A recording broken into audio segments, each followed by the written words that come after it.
Good evening. Welcome to the Planning Board meeting of July 15th, 2025 in the Carver Town Hall Meeting Room Number 1. The proceedings will be videotaped and rebroadcast by Area 58 TV. If we could all stand for the flag, please. I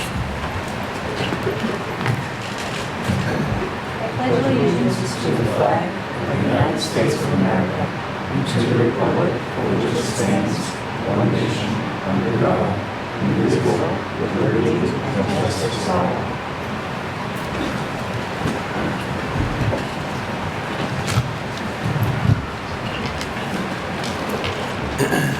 Good evening, everyone. The first matter is a public hearing which is being continued, and I am going to hand this over to the Madam Vice Chair. They can't hear with an AC tone. Turns off at 7 o'clock. It's past 7 now. I have a hard instrument. You can turn it. Yes, a what? We usually crank it down. But then, when it gets to be 90 degrees, sometimes I know. it doesn't. Thank you. 7:02. All righty. Thank you. But we're going to kill it just to make sure it doesn't come. If it's too hot in here later on, it's not fun. Duly noted. As I said, I'm going to turn this over to Madam Vice Chair. Thank you. Good evening, everybody.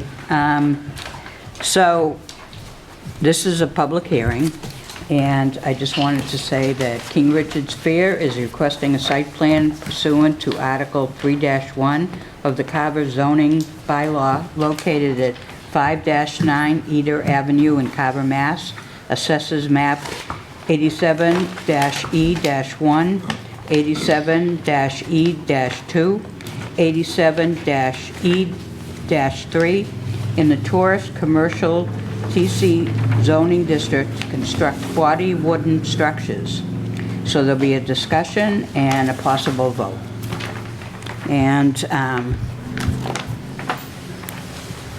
if everybody doesn't mind, if they're going to speak, just sign the paper and let us know who you are. Good evening, Madam Chair, members of the board. For the record, Sarah Stearns with Beals & Thomas. Paul Kavanaugh is attorney representing the applicant, and we have several members of the applicant team. Amy Sedley and Jesse Schwartz are joining us via Zoom. This is a continued hearing. We have talked to the board one other time and attempted to a couple more, but have continued. I wanted to mention that there's been a lot going on between the applicant and several departments at the town of Carver since we last spoke in terms of coming up with consensus on several different aspects of the new location of King Richard's Fair. I know we only have Jesse and Amy for a portion of the meeting, so I would like to suggest, if it pleases the board, that if you have questions about the parking area or the operation of the fair, perhaps we can talk about that first while we have them online. Alternatively, I know that there's been a draft decision circulated amongst the board members, and we're also happy to go through that and kind of discuss some of the proposed conditions in that order as well. So I'll leave it up to you and the guidance of the town planner and peer review engineer as well. So does anybody from the board have any questions or? I do, because the numbers for the parking keep changing, so I'm not really sure what I'm looking at. When Mr. Glines references proposed parking zone 5, it's been renumbered to a different area, which is general parking. So are you not proposing parking in the area of the wetlands there? So if I may, Madam Chair, can we let Jesse walk through the parking plan? Please. So because they're on a limited time offer, they've got other business to conduct tonight. So with your permission, Jesse Schwartz from Interstate Parking can walk us through those parking questions. Absolutely. If you guys don't mind, I'm going to share my screen here. Let's see.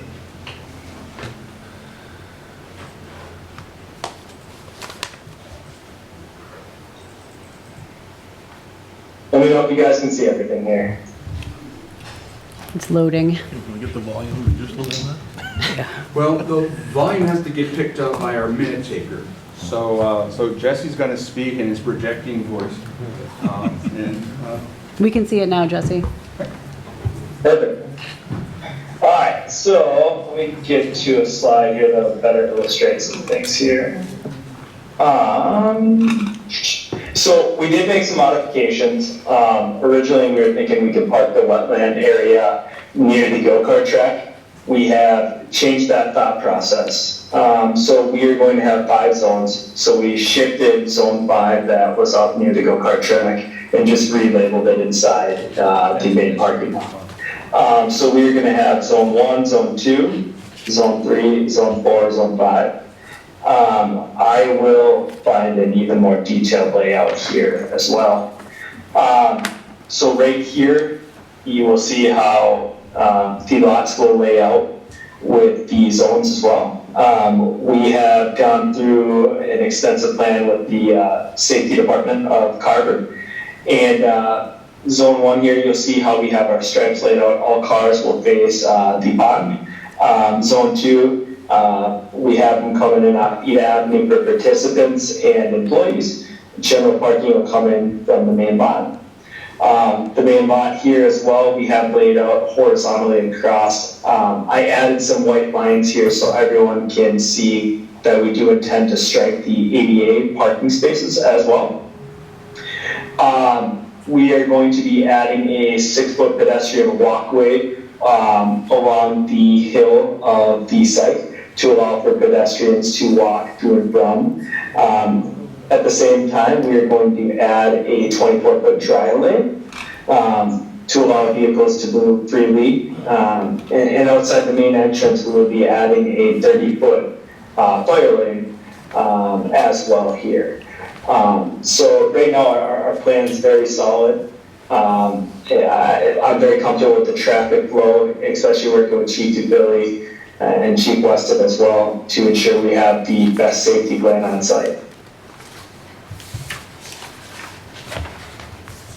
What is the green? Any questions? Yeah, what is the green stripe outside the interstate parking base? Oh, great question. Sorry, I should explain that one. So up at the top right here where we have the lightly shaded blue area with the black outline, that is what our pickup and drop off area is going to be.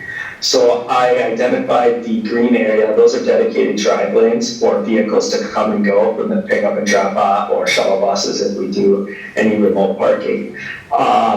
And then at the same time, between the red line and the green line, you're going to see an orange line. That'll represent how we will delineate those two to separate the traffic flow and traffic cones.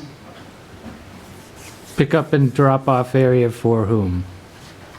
That could be anyone picking up or dropping off someone that's coming to or from the festival. There's potential, down the road that we do look at an auxiliary site, and if we do that and bring in buses, that would be a dedicated lane for them as well. Excellent.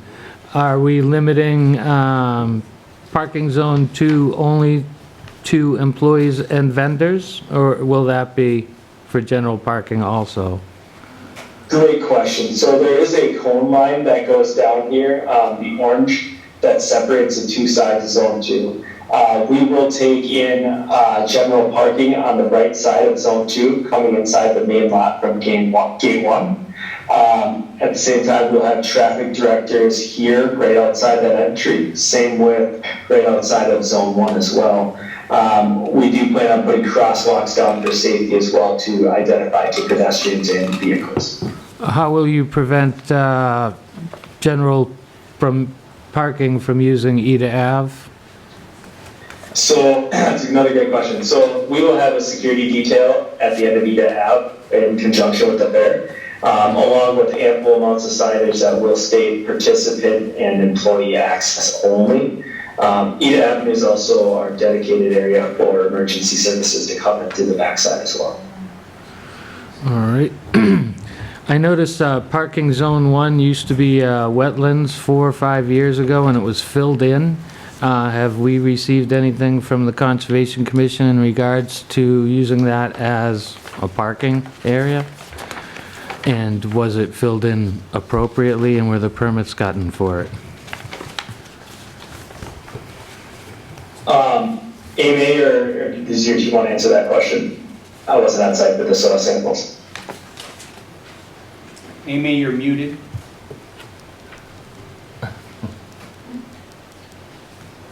Can you hear me now? We can. Loud and clear. You can hear me? We can. Yep. There's something wrong with my computer. We can hear you. Go ahead. Oh, you can? Oh, I'm sorry. Thank you. We also, when we purchased the property, we thought that this was parking was available there. I know we did do a soil test, and I think Sarah can speak on that behalf. Yeah, so maybe, Tom, you can point to the area that we're talking about. Oh, Five-sided one in the middle? Zone 1, I believe. Zone 1. Yep. So there are some historic photos showing the location of a former bog, I believe. And that was one of the topics of discussion with Fuss and O'Neill about doing some test pits in that area. We did undertake some test pits and provided both the Board of Health, or the health agent, and Fuss and O'Neill with the results there. There was some evidence, I believe, of some organic matter about 4 feet down. I don't know the history of the previous ownership and the permitting of that, to be honest with you. It was several years before this entity has come onto the site. it was done 4 or 5 years ago, so it was before, prior to you, but still, Yeah. we couldn't possibly allow parking in that area unless it's been approved and appropriately filled in with the requisite permits through the Conservation Commission and maybe the state or federal permits and requirement to that. Other than that, I think you've done very well. My other, excuse me, question is, I read a lot about the emergency plans regarding emergencies inside the park. Is the same sort of coordination in regards to the traffic and parking in place for the people that are living in the area? That live on Pine Street, Eda Ave, Rochester Road? Yep, I think we should defer all of the parking and traffic questions to Jesse, as Okay. he's been Right, so the representative. we got him here, so- And just meeting with the public safety chiefs, so I don't want to speak for him. So Jesse, were you able to hear the question? Yep, absolutely. So same exact concept will take place for if there is a public emergency outside the festival, right? All those notifications will be passed on to the Carver PD, who then will work in conjunction with Interstate and the festival. If it's outside the festival grounds, same exact policies are in play. Now, the only thing that would be different, for example, would be, say there's an emergency on Pine Street or the adjacent homes. Instead of us allowing any sort of traffic outside of the lot during that time, the second we receive a vehicle or emergency services vehicle on Rochester Road, we would shut down any exiting traffic outside of the parking lot. So that way everything is contained inside until all emergency vehicles pass. All right, so I would like to see a condition in relation to that where there's some form of interaction in regards to any sort of emergency that might cause problems with traffic or people coming and going from the park during that time. For the neighborhoods, I've read the one that you've discussed in regards to the fair itself. I just want to make sure all bases are covered. Is all traffic going to be coming in from Route 58 onto Rochester Road to access the site? For example, are you referring to emergency services traffic or just No. general traffic itself? Emergency services is going to take the fastest route possible, and I want to make sure it's clear for them. And there has to be some sort of plan in regards to, if it's a half hour before you're opening and you get traffic stacking up somewhere, that there's some interaction with you and the emergency services so that you're aware and they're aware of any issues or problems that may arise in regards to emergency response. Yeah, absolutely. And, you know, from a staffing standpoint and everything, our staff is on site now and a half before the gates open. So we are prepared for those measures as well. But again, for most of the emergency services, it sounds like with working with the teams, it sounds like everything's for the most part come down Rochester Road, and we would shut down, I can pull up the slide here. We would shut down the red lane here, so that way all emergency services are cleared and free all the way to Pine Street. And then as they approach Pine Street, we do the same thing here, where we want to get rid of all traffic in this lane and allow for free use inside this lane here along the red side. That way, again, say anyone is coming and whatnot, we're pulling them into the lot, but we're not allowing for exiting traffic, period, because we want unimpeded access for all emergency services. Excellent.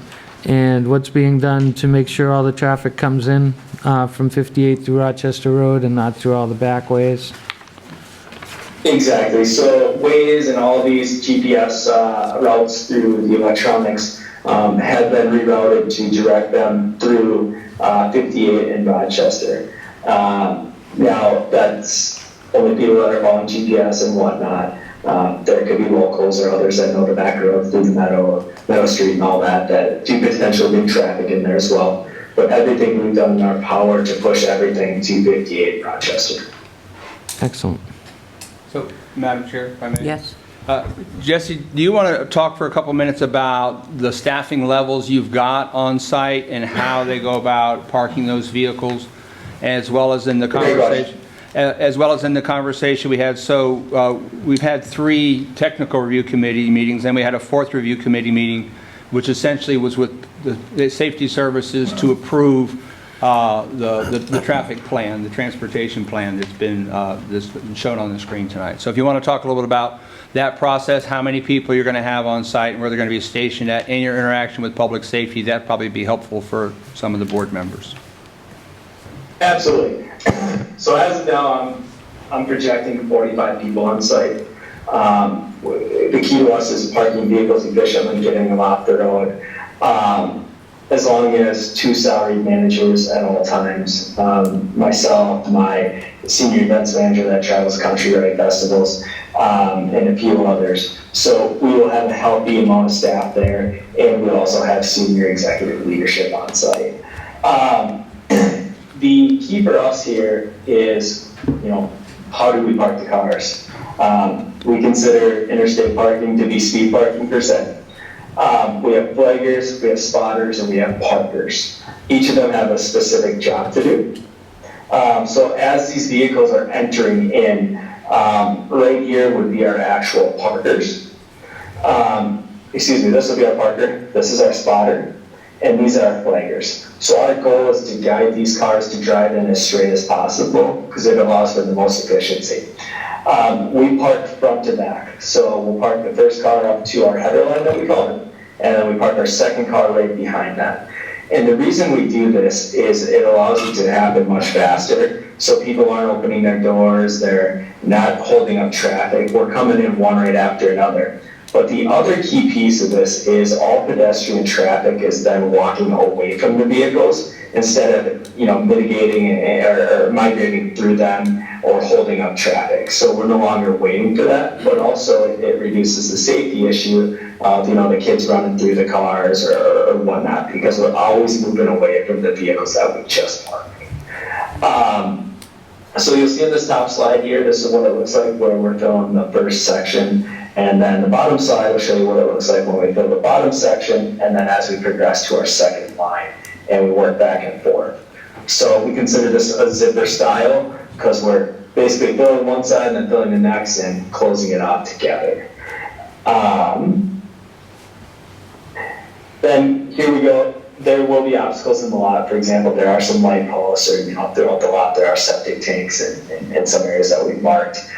Same exact concept. We're just going to park around them. So what we will do is we'll cone off areas that we cannot park, because we want to make sure that nobody, A, parks behind someone and blocks them in, but B, that they know there is an obstruction or a safety thing in front of them as well. So anything like that, we do cone off and or snow fence off as well. As for staffing, so most of our parking teams consist of 5 to 6 people between the parker, the flagger, and the spotters. At the same time, we will have dedicated traffic directors at key positions, such as our intersections here, where we have vehicles crossing a pedestrian walkway in Zone 2, Zone 1. We will continue to have traffic directors outside, or inside of Gate 1 is here, which will work in conjunction with Carver PD, same with Gate 2. We'll have attendants in the pickup drop-off area. We'll have them at the entrance of the pickup drop-off area to ensure only certain vehicles are going that way. And then we have flaggers throughout the lot. Our intention is realistically to park a minimum of 2 zones at once. And as we hit our peak ingress is to park 3 zones at once. So this is why when you hear such a large number of employees, we're not just parking one small area at once. We're parking the entire facility at the same time in conjunction and trying to fill it equally. Any questions? Yes, are you going to use bike racks for pedestrian access, and where will they be at? Absolutely. So again, if we go to this blue line here, right here, that's going to show us our walkway, and then the white line is the representation of the separation between the drive lane and the pedestrian. We intend to use bike rack fencing. So we would bike rack fence the perimeter of the hill 6 feet off, and then we will have sections. So these black and white rectangles here do represent access points into the pedestrian walkways, along with crosswalks where we will add in and hatch out. And is that how people will egress to their cars, is following these walkways? Correct, that's the ideal scenario. I've actually discussed the potential of putting, some attendants up here outside the main entrance of the facility to ensure that we're pushing people in the proper direction. We'll do our best with that one. And then at the same time, to help with the wayfinding, we will have what's called a tall flag sign. We'll have 16-foot flag signs with 50-pound water bases attached to them. That will show you your zones, follow me to the entrance, and throughout the lot as well, we'll have windmaster signage that will give you your wayfinding, exit this way, no access beyond this point, all the exact wayfinding we need inside that lot. And then in the fire lane as well, we will have fire lane signage with fire lane no parking. I'm a signage guy. I like to put a lot out there, even though I know not everyone reads it, but it's in our best interest to ensure that everyone's educated on what they're doing. Will you have parking attendants for the exit period too? You got it. Ingress and egress. Excellent. So we will be staffed until 1 hour after the festival. Excellent. All right, so previously, to purchase tickets there, you'd go to the window and buy a ticket. Is it going to be that way, or is it going to be online? How will tickets be purchased there? I'll let Amy answer that exact question, but it's going to be electronic and show and all that stuff. Yep, our tickets are dated tickets that are purchased online. There will be a few tickets each day for someone who needs to get an extra ticket for their child, or something happened and they showed up. There will be a few tickets each day, but 99% of tickets are done online, so we know exactly how many people are coming. And how will Just like you... the past few years. Okay, all right. I was just wondering, how will you let the public know that the tickets need to be purchased online? The public now knows that because, well, one, it says you need to purchase tickets for a specific date. And two, as we get closer to, if it sells out for whatever amount we have allotted for that day, once it's sold out, it'll say tickets are sold out. Okay, thank you. So no more tickets can be purchased. Thank you. Anybody You're else? welcome. Not on parking, no. Okay, so I guess we'll hear from The public right now? I have questions about the buildings. Oh, okay, I'm I was sorry. just, they wanted to focus Yeah, on. is there anything else? I have no more parking or traffic Anybody questions. else on the? I think they've been well answered, thank you. Okay. Thank you, Jesse. Thank you for your time, everyone. I appreciate it. I'm gonna go cheer on my son at his baseball game. Thank you, guys. Good luck. So, you're, My other question would be, separation between buildings, 10 to 12 feet, what's the requirement, and are we meeting that? I'll probably ask Matt to step in. He's been working with our building commissioner. I know it's a 10-foot minimum, but he can give some specifics. Just introduce yourself. Hello, my name's Matthew Pelletier. And yes, as per the building commissioner, a minimum 10-foot separation is required. So in most cases, it's 12 to 15 feet that we kept, just to keep everyone happy. And the fire department signed off on that? On the minimum On the distances? access? Correct. Okay. Mr. Glines, Yeah, I you can weigh would. in on that. Andy Glines with Fuss & O'Neill, the town's peer review consultant. One of the comments we had in our last review memo was just confirming what the applicant just stated. Based on the plans prepared by Beals and Thomas, they were calling out a 10-foot minimum, which in plan view, just looking, from just from one viewpoint in Beals and Thomas's plan set, it's not clear on whether or not that is the foundation separation or if that's actually building overhang separation. So we just want to reiterate that it's really the building separation that needs to be the 10-foot minimum. And Correct. it seems the applicant is confirming that that is in fact the case. yes, excellent. And that is, if I may, Madam, that's condition 11 in the site plan decision.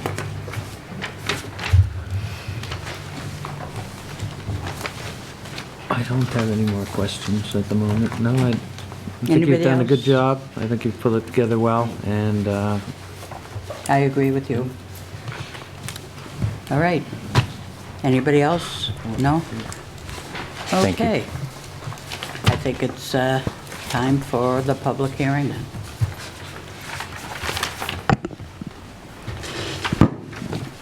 Give up the hot seat. Yes, the hot seat.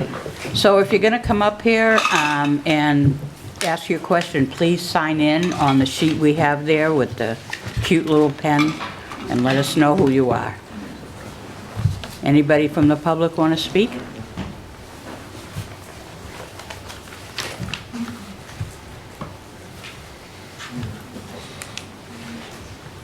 Donna Moran, 27-8 South Meadow Village. The only thing I had to say about any of this, I support, the Renaissance Fair staying in Carver. But we've had trouble when there was a rain day and everybody bought their electronic tickets. And then when there was a rain day, everybody wanted to come on the rain day. So that was the only thing that I had. How are we going to handle tickets on a rain day? That was the only question. Good Thank question. you. Okay, so Amy is, So the way the tickets are all handled is that if for some reason there's a rain day that we are unable to open because it's such bad weather, we have a function within our ticketing system it's called like a mass cancellation. So everyone would get an email right away that their tickets went back into their account so that they could choose a different day to attend. So that happens right away, and then we also post it on our social media, we post it on our website, and we still have someone answering the phones to direct people with questions. sounds good. Anybody else from the public?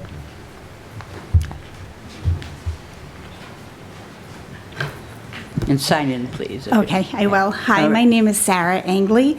I'm at 252 Tremont Street, and I've been involved with the fair since 1996.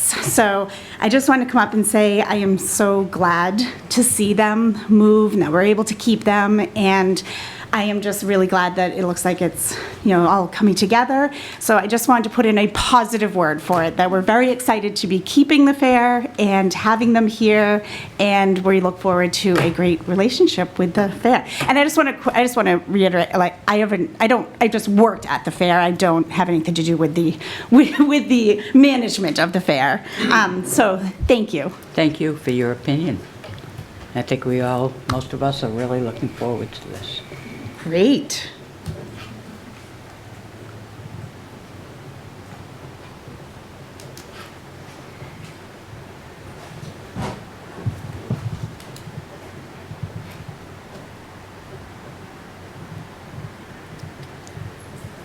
Sorry, this sign-in is a bit long. Just while we're in a lull, Amy. Thank you.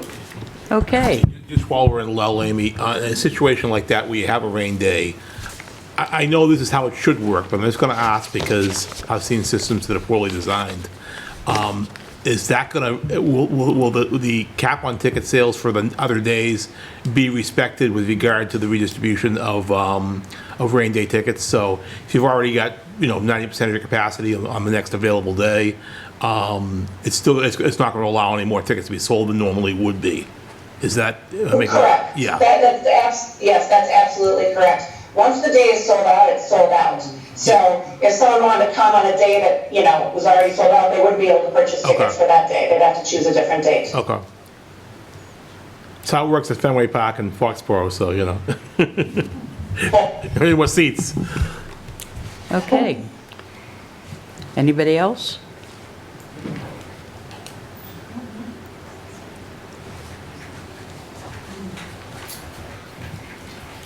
Good evening, everyone. Hi, my name is Jedediah O'Berry, 252 Tremont Street, Carver, Massachusetts. I'd like to say a positive thing about the new site at King Richard's Fair. As being a frequent enjoyer of both sites, the old one and Edaville, the current parking situation, I think, is a big improvement of what we used to have at the old King Richard's Fair site.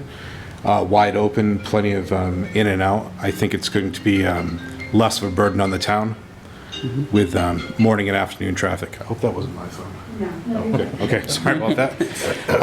So a lot of people do express concerns about the traffic backups at the old site. I really don't see how they could be possibly the same as it was before. This seems to me it's going to be less of a burden on the town with the traffic backups and a lot easier in and out. And that's it. Let me use this comically oversized pen. I don't see how anybody could lose this, but I'll write It's your tax dollars at work, so we don't have to replace so many. I really appreciate it. As a 15-year resident of the town, this is money well spent.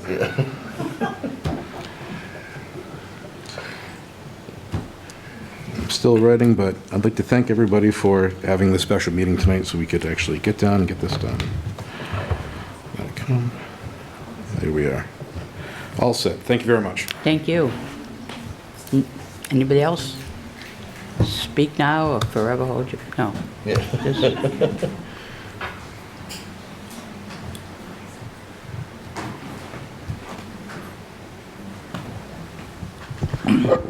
Thank you, Madam Chair. Sarah Hewins, 52 Forest Street. I just wanted to make everyone really aware, really crystal clearly aware that the Select Board approved the plan, the parking plan, only because the public safety officials approved it. We actually asked them to redo it the first time we saw it, so you can rest assured that it's okay. By the public safety chiefs, we made sure they were okay with it. Thank you, Sarah. That's all. Thank you.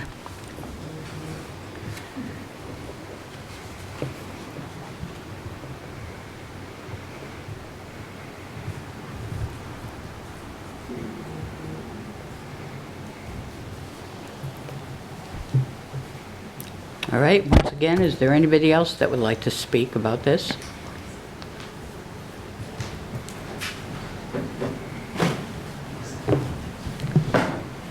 Good evening, all. My name is Paul Owen, 151 Main Street. And I have one question. In the past, during the fair, a number of the vendors would be staying overnight in their personal or their individual buildings. And so my question is, are there going to be people staying overnight on site with their units and possibly maintaining if there's going to be animals on site? That's my question. So the only animals on site would be the horses for jousting and horse show. And no, there are no artisans. Artisans haven't been staying on site for over, I think, 12 years now. Okay. Thank you, Amy. Yep. Good to see you again. All right, shall I say next?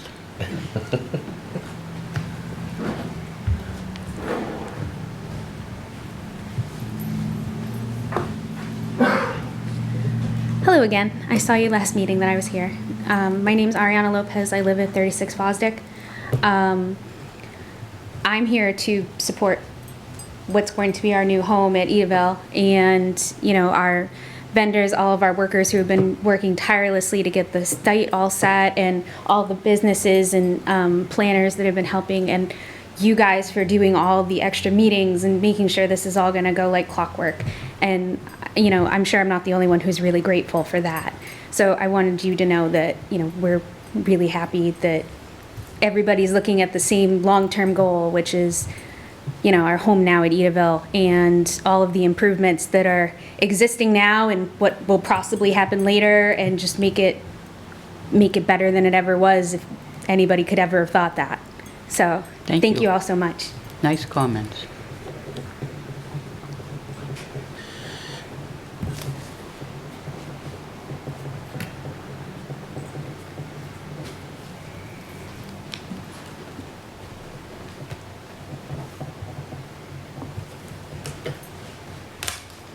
Okay, so you know what I'm going to say next. Is there anybody else? Nobody? Okay.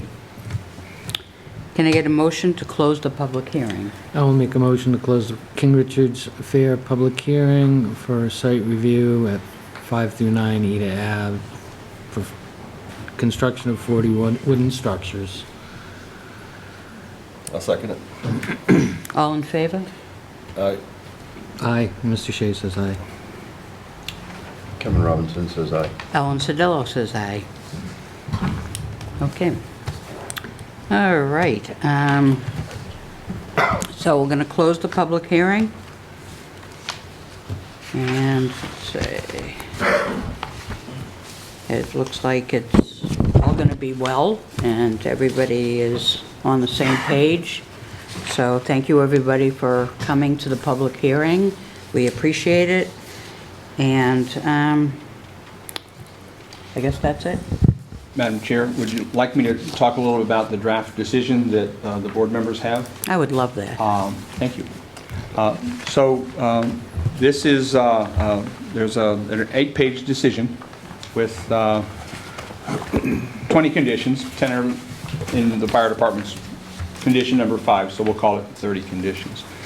And in the decision, we talk a little about the process to get here, because this is a bit unusual in that we usually have a considerable amount more time in looking at the circumstances that the applicant found themselves in. The process has been somewhat compressed.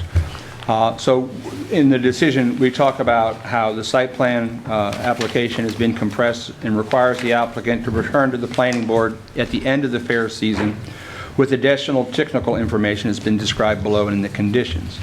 Because Fuss and O'Neill and Beals and Thomas will tell you that the plans that we have are, good plans that we've got, but they could use some additional technical information within them, which is why we're making a conditional approval and requiring them to come back. So Edaville was purchased by Lancelot Entertainment on February 19, 2025. The buyers were in possession of a now 13-year-old letter and accompanied by an affidavit to the former building commissioner, essentially giving them carte blanche approval for the owners of Edaville to make any changes inside the fenced-in area of the park. Lancelot Entertainment's due diligence did not include checking with town officials on the veracity of their letter. At an initial meeting with the town planner, the town administrator, and town council on April 15, 2025, they were told that they would indeed need site plan approval, but not a special permit, as the existing use of outdoor recreation was not changing. A second meeting on April 16th, the next day, with the building commissioner, town planner, town administrator, the building commissioner confirmed that site plan approval was required. Further, on July 1, 2025, an opinion by town council confirmed the need and the scope of the planning board's ability to review the proposed site plan for King Richard's Fair. We had an initial technical review committee meeting on April 22nd, held by the many department heads that you see on the memo. We don't have a lot of technical review committee meetings because a lot of things aren't that technical when we're looking at a specific site plan, but in this case, because of all the moving parts, we had 3+. So a second technical review committee meeting was held on June 25th with members of the applicant's team, as well as those department heads as well. A third technical review committee was held a week later on June 30th when we got revised plans from Beals and Thomas. The result of that third technical review committee created the now record plan, which is called the in-progress 7/125 plan. A fourth meeting was held on July 29th with the police chief, fire chief, deputy fire chief, the town planner, Jesse Swartz of Interstate Planning, Ryan Roy of King Richard's Fair, to finalize the parking and access plans to the public safety officials' satisfaction. The police chief has mentioned in his comments that are included in the decision, past issues have arisen when ticket sales exceeded available parking without an alternative lot. It's reassuring to know that the fair staff are aware of this and are taking it into consideration when planning tickets sales.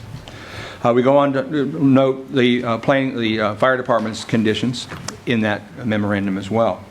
The site plan findings include, given the evolving nature and the compressed time frame presented, the planning board finds that the requirements of Article 3-1 site plan review are conditionally approved and require the applicant to post a $50,000 performance bond and return to the planning board in January 26 for continued technical review as described in Fuss and O'Neill's review memo dated July 10, 2025. This allows the applicant to operate the fair for this season and understand how things work for them at the new site and make any changes to their plans. In addition, it gives Fuss and O'Neill, Beals and Thomas a chance to do a deeper technological review of the conditions on the property with the experience of having one season under their belt. There are approximately 2,743 parking spaces, including 42 handicapped parking spaces that have been calculated for the site. For planning and ticketing purposes for 2025, it's 2,700 spaces. The project, and these are the conditions that we talked about briefly before. The project should be constructed as approved in the site plan and decision, and require the applicant to post a $50,000 performance bond and return to the planning board in January of 2026 for continued technical review as described in Fuss and O'Neill's review memo dated July 10, 2025.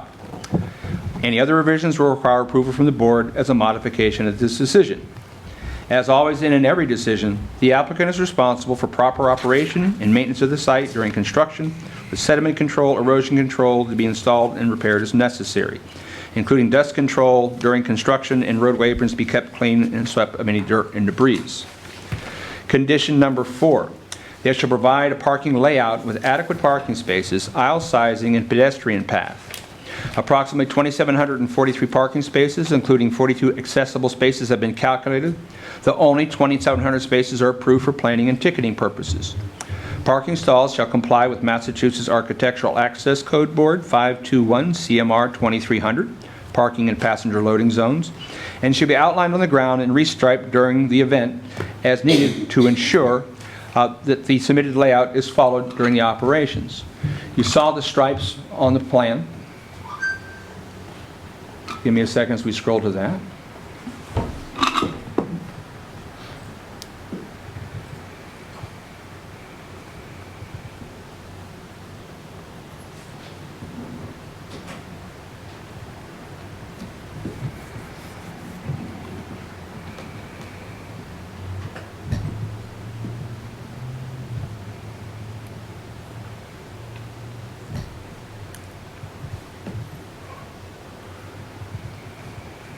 So here are the header stripes and the handicap parking spaces you see on the plan. So those zones shall be outlined on the ground and restriped during the event as needed to ensure that the submitted layout is followed during operations in 2025, unless another method is approved by Carver Public Safety. So if the public safety officer or the building commissioner say, I can't see the stripes, I don't know where people are parking, they're required to have their third party come out and restripe the area. The applicant shall adhere to the conditions outlined in the Carver Fire Department's comment letter dated June 30th, 2025, including parking header lines in each lot shall be identified on the ground and repainted by a third party multiple times during the fair season required by Carver Fire Department or the building commissioner. B, fire lanes and emergency vehicle routes shall be delineated and kept clear for non-emergency vehicles at all time. C, parking zones in their final configuration shall be labeled with signage for identification purposes, affixed to poles or other objects with elevation and be in plain view. The final numbered parking scheme depicted on the site plan shall be used. D, access from one parking zone to another shall be by an all-weather surface roadway at least 24 foot wide. E, all access roads shall be at least 12 foot wide, constructed on an all-weather surface capable of supporting fire apparatus travel, and should be cleared of obstructions on both sides by at least 2 feet. A 16 feet vertical clearance shall be maintained for large vehicle access. Roadways inside the venue shall meet the same requirements. F, emergency access gates shall be depicted on the final plan and labeled with a lettering scheme to match said plans. Gates shall be at least 12 feet wide and be able to accommodate a Carver Fire Department lock. G, the existing super key safes outside will be utilized for storing emergency vehicle access. As discussed, an additional key safe may be required in the future should access reconfiguration warranted. H, the existing fire alarm system in the premises shall be updated to reflect the name changes on buildings and zoning labeling as they evolve. The fire alarm system update shall be complete, accurate, and functional for testing prior to the opening day of the fair. A fire alarm technician hired by the property owner shall coordinate the final test and accompany a Carver Fire Department representative on the day of the testing. I, newly constructed buildings and existing buildings with a change in use shall be built or remodeled to comply with current building and fire codes as they pertain to the fire detection, suppression, occupancy, etc. The requirements for each structure will be determined once occupancy use is established by the building commissioner. As agreed, the site plan will continue to evolve indefinitely and will become the reference document for emergency response planning for the KRF venue. All pertinent callouts, such as parking zones, emergency access routes, fire lanes, water supplies, gates, building names, and any other pertinent information shall be updated at the request of the Carver Public Safety Team. 6. The parking lot along the length of Pine Street shall have a landscape screen atop a 3-foot earthen high berm to the extent practical without losing any existing parking spaces. 7, as a standard condition by the board, prior to the issuance of certificate of occupancy, any out and paid balances for the review and inspections accounts shall be paid. As-bills to be submitted to the town engineer and the planning department in both an electronic and hard copy form prior to the final inspection. And in accordance with Section 293.81 compliance, the Carver zoning bylaws, the town engineer shall inspect the project to ensure it has been completed in compliance with the approved site plan and conditions. 8. A Phase 1 environmental assessment shall be conducted due to previous amusement rides that were on the site. 9. An electrical demolition permit shall be filed with the property, inspected to ensure that there is no errant wiring remaining on site. 10. Confirm the location of all existing public water supplies and their respective project radius on the plan, and communicate this information to Mass DEP. Public wells are the realm of Massachusetts DEP. They regulate them and they oversee them. So all the communication will be to Mass DEP. 11, these are from Fuss and O'Neill's conditions. A plan showing buildings with 10-foot minimum separation. Review the actual proposed building separation distances in detail with the building department. Several code provisions dealing with building separations need to be increased in order to not to cause a non-conforming situation during construction. 12, Fuss and O'Neill defers to the Board of Health for the review and approval of existing wastewater treatment systems for use within the proposed project. Show the approximate location of the existing and proposed septic tanks and fields, if any. We recommend the installation of grease traps for all kitchen waste and a grease component, food prep area for dishes, sinks, and machines. Any changes to the existing system or increase in the above design criteria will need to be approved by the Board of Health. Vehicle traffic shall be prevented from parking or traversing on existing septic fields and manholes in Lot 2 unless the applicant's engineer review the existing cross-sections and the manhole construction and approve any proposed vehicle loading.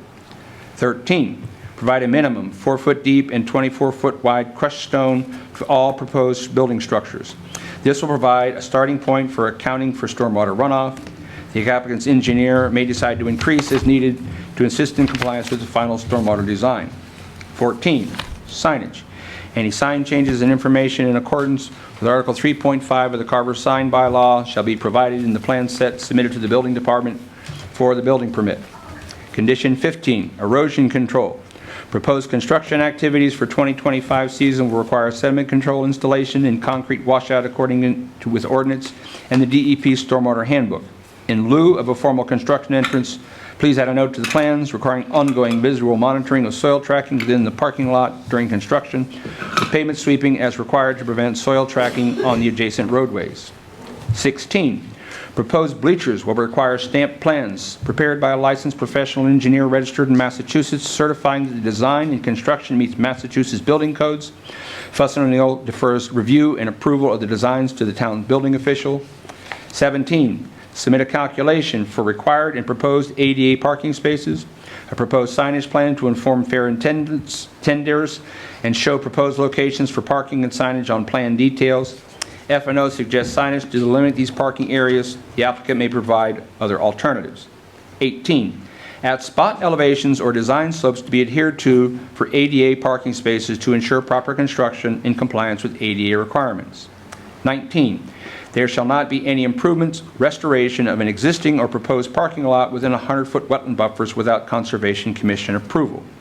20. Shall propose access ways to a proposed parking lot Zone 5B. The applicant will return to the board prior to performing any improvements for this lot, paving, changes in surface treatments, reconfiguration, enlargement, etc. And C, identify on plans of this lot if it is for employee parking only as presented during the site walk. Condition 21. I made a mistake, 21 conditions, not 20. 21, proposed parking zone 1 and 2. A, the applicant will return to the board prior to performing any improvements to these lots, paving, change, surface treatments, reconfiguration, enlargement, etc. And D, for this initial season, we request the applicant to monitor and document the surface conditions of the parking and drive aisles, especially after rain events with vehicle traffic operations. So that is the draft decision. There's one note I made in the margins based on Connie's comment about the potential of an old historic wetland area. So in condition number 4, I added and confirmed wetland areas in all parking areas. As I said before, this is the 14th version of this decision. It's been vetted by police, fire, public safety, shared with our consulting engineer. I don't know, Andy, if there's anything you want to add to that. Andy Glines with Fuss & O'Neill. Just one minor correction. It's a 4-inch by 24-inch wide crushed stone, not 24-foot adjacent to the building. So a lot of stone. Yeah, planners don't do math. It does say 4-inch and 24-inch in the decision. I was just misreading that. May I ask one more question? Please. All right, so is there going to be a Carver Day? And where will that be imprinted? Online or? I'm sure the audience wants to know this. Yes, of course. There's always a Carver Day. It's always our opening day, so it'll be Saturday, August 30th. Make note of that. Thank you.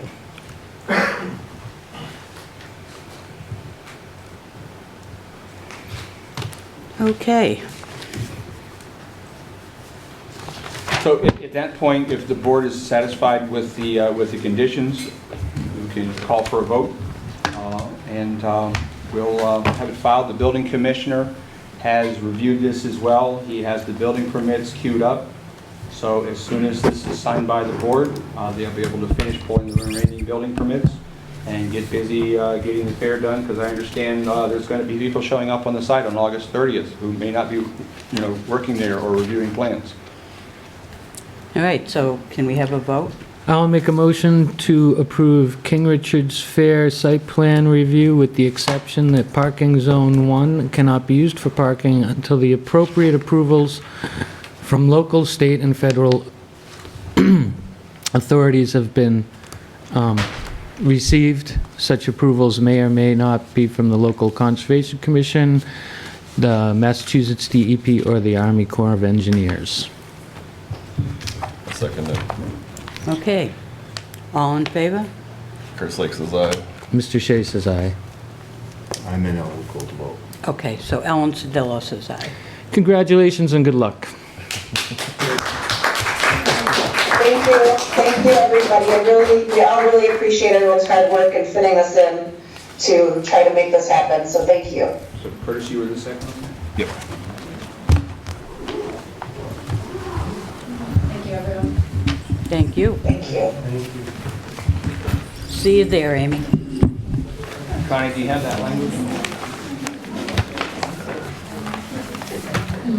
I'm not sure I could repeat it exactly, Well- but the motion was to approve the site plan with the exception that parking zone 1 is not to be used for parking, cannot be used as Until reviewed parking and approved by various conservation. until all approvals from local, state, and federal officials are received. You want to say all By the required board. approvals? Because, you want to say all required approvals instead of all Yeah, approvals? well, it's going to require conservation approval and the Army Corps of Engineers at the base. I don't think the Corps of Engineers. That was my question. I think it's a local permit. If you fill in a wetland, Edaville's already been through this. Okay, that's for zone 1. Okay. All right. I will craft that up and have you take a look at it, all right?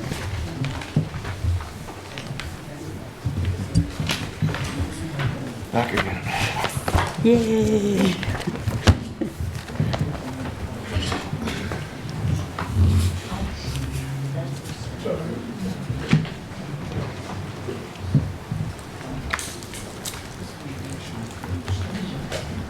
All right, Amy, I'm hitting the leave button. Bye-bye. If it falls over on top of me, just carry on down.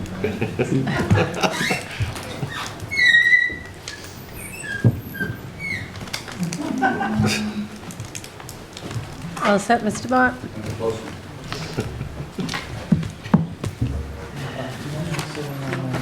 I think we're good. Okay, everyone, next on the agenda is the MBTA zoning bylaw discussion. Mr. Bott?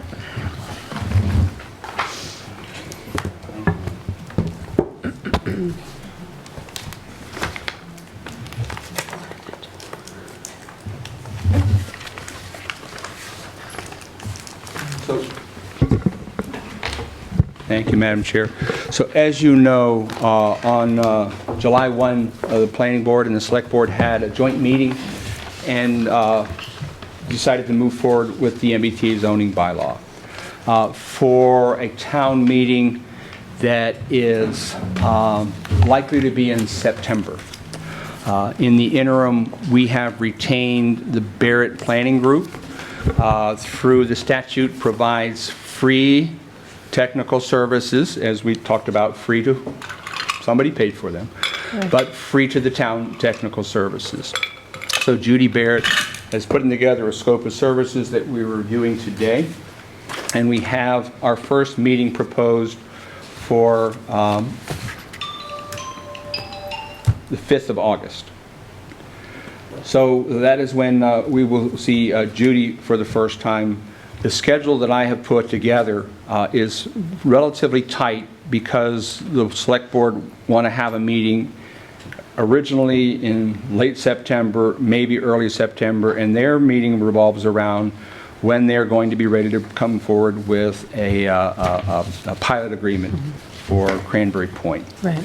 So this schedule anticipates a tentative town meeting on September 15th. That first step of that process is looking at the sites that might be the zoning district for the compliance model. Because we talked about before, the Commonwealth doesn't want you to say, yeah, we're going to have a zoning district out in the Gate Cedar Swamp where nobody can build anything. So with that in mind, we had talked about some sites previously. So back in a December 10th memo, we had talked about the areas that are identified in the master plan as areas that would be appropriate for additional residential development, likely not at the scale that the MBTA is anticipating. So those areas were the Carver Village and the Carver Business Districts along Route 53. 58. 58, thank you. The board did not seem particularly enamored with that. So we moved to another area identified in the Carver Master Plan, not necessarily for residential development, but in order to preserve the character of the town of Carver, commercial development and larger scale development would be closer to Route 44. So in looking at that, I did some basic analysis using our rudimentary GIS to identify some parcels that might support 235 units of housing. Now this is at 15 dwelling units per acre, so these are what you consider back of the envelope calculations. We do these things in developing the master plan to talk about those things and developing the housing plan to talk about those things in an area where we're not feeling like we're under attack. There's a reason you don't build airplanes while you're flying them, and you don't make an emergency plan for your house when the house is on fire. So this information are the things the town has talked about over the years as appropriate areas for development. So my original recommendation was to look at these areas, my second original recommendation was to look at these areas south of Route 44 in areas previously disturbed. Because there's two ways that people look at this. And the goal of the select board and the planning board meeting, as I understand it, as was in the support letter, was to approve a zoning bylaw. So if you want to approve a zoning bylaw, you should look at those areas that have already been sort of discussed and vetted by the town. At one point, back in December, they said, well, why don't we put it in the mobile home park down in South Plymouth, South Carver, because they got a wastewater treatment plant. And we discovered that was an environmental justice zone, and it really wasn't a good idea, because it wasn't one of those things that was properly vetted. So I would recommend the areas that we're talking about be those areas that have already been identified in the master plan. There's also the discussion previously from some folks about what about on the other side of Route 44 along Route 58 by the Nori gas station. I had looked at the areas that were previously developed and for two reasons. First off, the only requirement for the town is to pass a zoning bylaw. We don't have to build housing. We don't have to build water lines or sewer lines. That's what the developer has to do. We just have to create zoning. So in creating that zoning, if we put it in a place that's previously disturbed, we have less places where people are going to be cutting down trees and shoveling dirt and hauling off gravel and things like that. And also if you look at places that are previously disturbed like Shaw's, if somebody wants to build housing in the Shaw's, well, they'll have to buy Shaw's and move them somewhere else. If they want to put it across the street at Roby, well, that site is previously disturbed. There's some wetlands around there. They'll likely have to do some 21E calculations based on what might or might have happened at Roby. So I looked specific at this area because it's previously disturbed and it's hard for somebody to redevelop. Keep in mind, our requirement is to create zoning, not to make zoning that's easy to use, not to make zoning not to make any infrastructure or water improvements. As I've talked about before, there may be 100 towns that create this same zoning, and an environment where there are 100 places where developers might develop at, they might look at other areas that have water and sewer and infrastructure and a lack of wetlands and are closer to utilities or closer to transit than Carver. Somebody may come here one of these days. We want to make sure the zoning is something we can live with, and there's areas that are identified in the master plan. With that, I would recommend us moving forward with doing this compliance modeling based on these areas around Route 44, both south presently, and if the board wants to consider someplace north as well. We talked briefly at the last meeting about what's someplace out on West Street or some other areas of town. Well, I get back to The basic premise of land use planning is to make a plan where your hair's not on fire. The other thing about land use planning is people don't like it when it's near their neighborhood. They don't like it in their backyard. Whether it's in your backyard or 0.6 of a mile from your backyard, people are going to say, well, I don't want it there. I mean, we should have affordable housing, but we should put it somewhere else. So these are the areas over the years the town has identified, and I think those are the areas that we should be looking at in moving forward with this first step, the compliance model. Our scope of work with Barrett Group includes looking at 3 different areas. So I would suggest these be one of them. And there's some other areas that haven't been previously identified in the master plan as these areas here or in the town center area. We include those as well. But I wouldn't necessarily recommend just making up stuff that hasn't been sort of previously discussed in another document. Okay. And that's what I have to say to the matter. If I might. Yes. I'm very much opposed to this, not only because of this is the majority of the commercial development in the town of Carver, and we'd be losing that base. But these are all vital to the interests of Carver, the supermarket, the pharmacy, the Area 58 television. These are all vital services. You got some of the few restaurants. I mean, it's McDonald's, but nonetheless, it's just fast food. It doesn't make it less of a restaurant. These are all vital aspects to the town of Carver. We already know that Shaw's is up and moved once in the past few years. It wasn't that long ago. I think we need to pull up the action plan, and I think we need to discuss the properties that we had previously discussed that would benefit the town in regards to it. There's the action plan points to a large portion of land in South Carver, right on the border of Wareham. I don't know if we own that or if the town ended up with it, but it's on the action plan. Yeah. And again, over here, we got West Street and we got Meadowbrook is eligible too. These are all eligible properties to put on it, but if we're going to do it, dumping it all in one area just overburdens an already burdened area. You're talking the 2 of the most dangerous intersections in the town of Carver up in that area. The intersection of Route 44 and the intersection of Plymouth Street and 58. It's going to completely change the character in that area.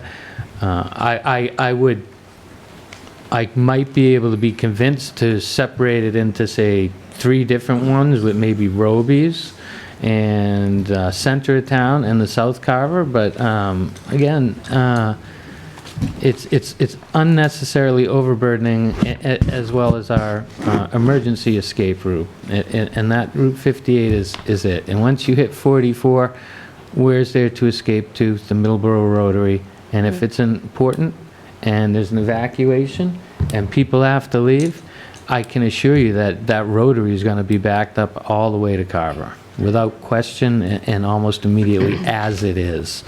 So I think taking the majority of these right off the list is important aspect to maintaining our fiscal stability. Not only that, but the important resources available to the residents of Carver. I do understand your point, Mr. Shea, but with that being said, I don't want to see any of these stores leave.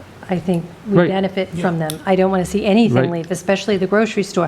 However, I think that that's our only shot in a developer looking at a project and wanting to purchase something at the price that they would sell at, having to tear it down and rebuild. That's the way I look at it. I disagree. I don't think they'll do it. 30 West Street I'm not is opposed viable. to that. I think that that's a decent idea, but I think that your comment about changing the character in certain locations, I think this whole project or a proposal is going to change the character regardless, north, south, center, what have you. I'm against it, but I don't want them to come in and tell us where it's going to go.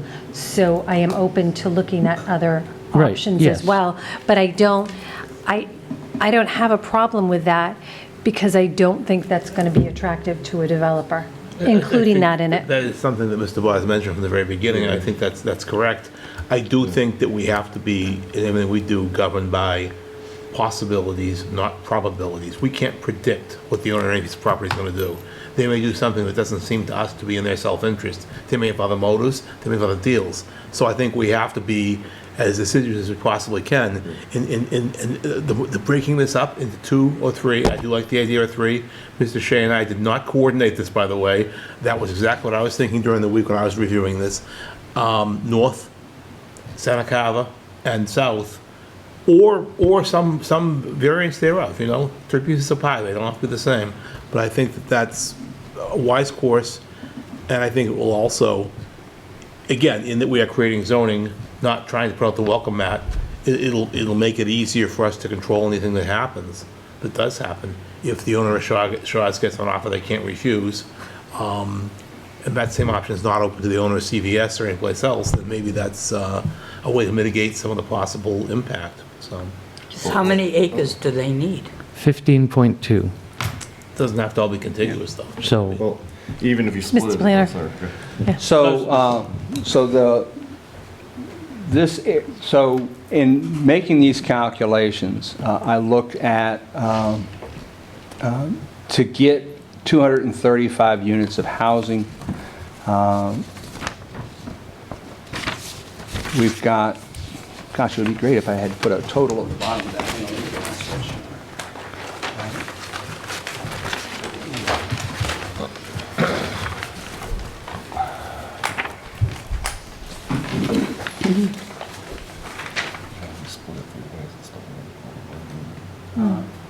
Yeah, I should have hit the auto sum key at the bottom of that. But we've got 3.49, 3.7, 3.64, 15. So there's 10, 15, 30, essentially 35, maybe 40 acres of land that's shown there. And that's what the parcel size are, because there's wetlands in it as well. Right. But as I talked about before about the economics of these things, is that real estate deals have to pencil out. And I've said it before a number of times, Carver hasn't had a 40B in 20 some odd years. While I was in Falmouth for 4 years, we had 4 or 5 a year, because the economics, and keep in mind the zoning bylaw we were going to write is going to have a minimum 10% affordable component to it. So for a 40B, for a developer to do a 40B, they get to put a whole lot more units in your zoning permits. But in order for them to do that, the market rate units that they create have to support the cost of the affordable units that they don't really make any money on. So if the economics worked out in Carver for 40Bs, back before the invasion of Russia, of Ukraine, when interest rates were dirt cheap, they were giving money away, we likely would have seen some sort of interest in property in Carver if the numbers work for developers. We saw a lot of them in Falmouth because you can get that top end in Falmouth to underwrite that. My theory is that you haven't seen it because the numbers don't work at that point. That doesn't even equate into what does it cost me to buy a grocery store and a parking lot and tear it down. So I think, as to Mr. Maynard's point, probabilities versus possibilities. The areas we look at, moving them around is great in those areas we had talked about. If we submit 3 areas to the folks who are doing the analysis for us, that makes all the perfect sense in the world. Look at these areas up here. Look at the areas in the town center that we like. If there's another one out on West Street, and I don't know what this action plan is, because it's not in any master plan that's currently in front of the planning board. Sir? You sent it in an email. It's the 2007 Town of Carver Master Action Plan. The plan, the master plan for the town of Carver is 2017. Action plan. Yeah. The 2007 plan, as we talked about before, is not the current policy of the town of Carver. Let's move on from that and talk about the areas It's that we still think... the active action Let's plan. talk about the areas we think are appropriate. The areas here, the areas in the town center, or those other areas. And let's get them to Barrett and let them start doing that, compliance analysis. And my other question would be, 235 divided by 15 units an acre comes out to 15.2 acres of upland land. So where are we getting the 30? As I said, that's the size of a parcel. in that spreadsheet. So map 26, lot 6 is 34-acre parcel. When I look and make a buffer for the wetland areas around it, that comes out with the net area. So if you just do the math and say it's a 150-acre parcel, you can put 100 acres on it, not if 80 of them are wetlands. Right. So that calculation is based upon making some assumptions about what wetland buffers are and the actual upland developable site. So that's why those numbers are those numbers. Okay, understood. It's a calculation. Thank you.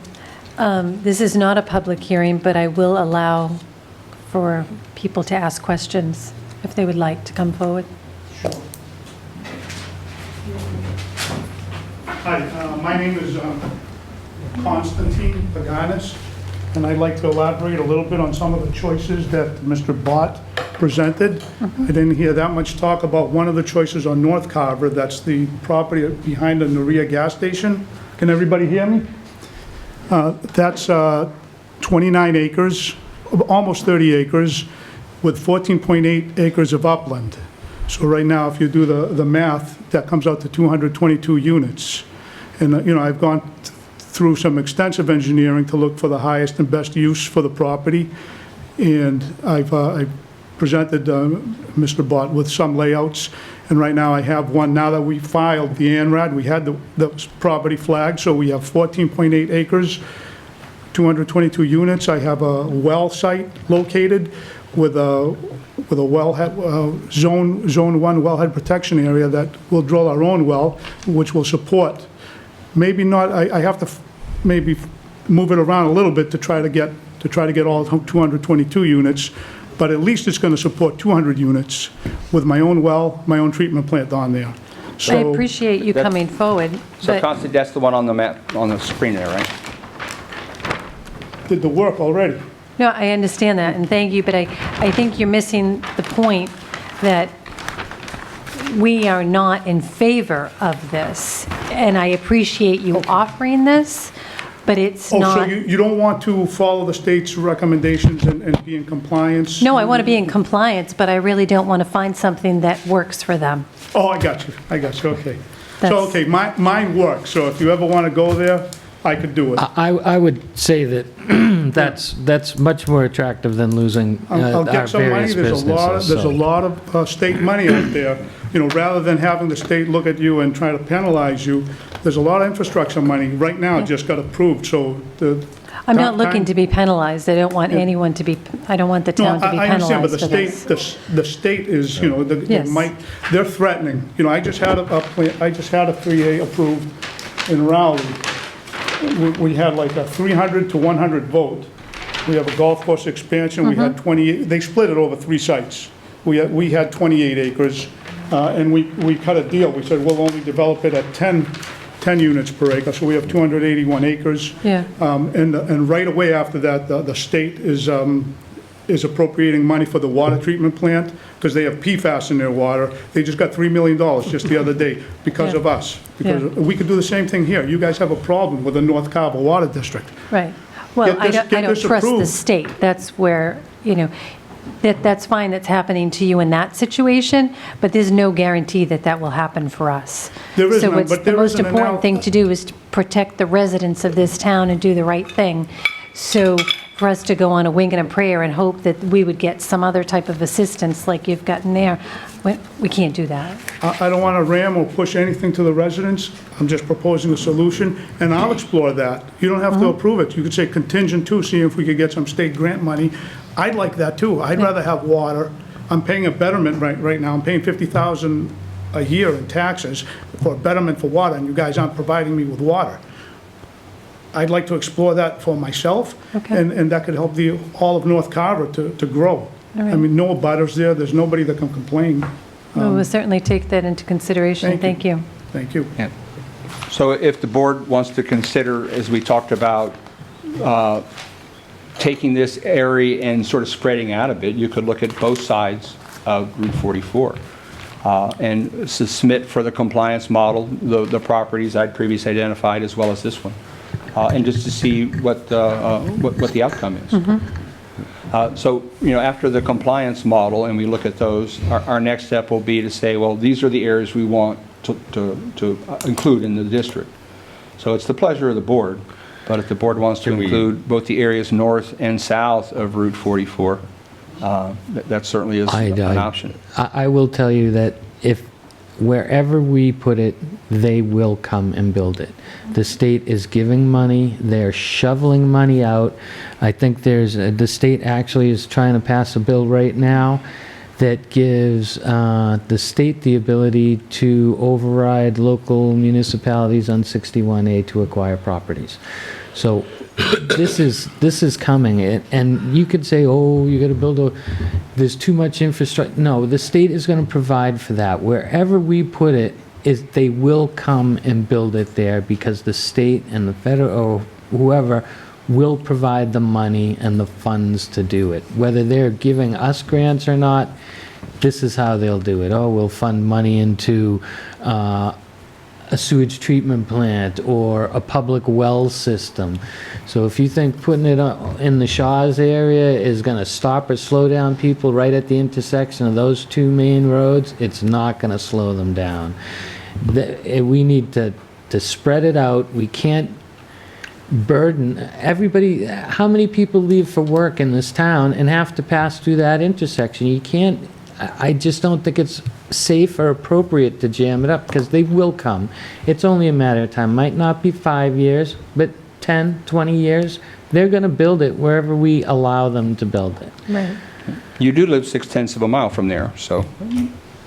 Yes, and I have to deal with You the deal with wherever he traffic, speaks. I have to deal with the accidents, I have to deal with trying to get off of Route 44, I have to deal with all the issues that the amount of traffic that has increased in that area in the past 10 years has been incredible. And we're adding a very large commercial development on the other side over there, which is looking at 9,800 estimated trips a day.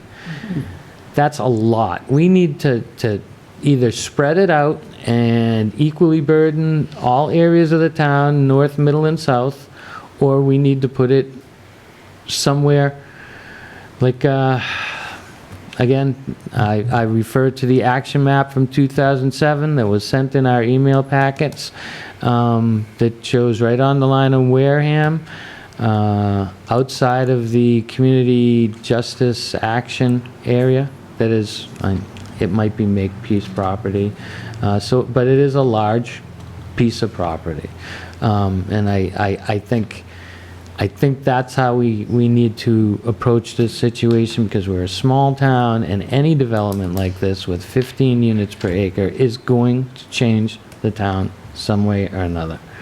Are we going to dump it all in one spot? Or are we going to spread it out for everybody to kind of absorb? I think it's important to put some in the middle of town, and I think it's important to put some in the south of town. But what I think is important is not to take a chance on losing our commercial tax base and the services that are so important to our town. I think that's very important. Okay, all right. Sarah? Or Donna? Donna was next. Oh, sorry. Sorry, Donna. I'll be quick. Thank you, Madam Chair. Sarah Hewins, 52 Forest Street. I just wanted to address some of the sites that have been mentioned.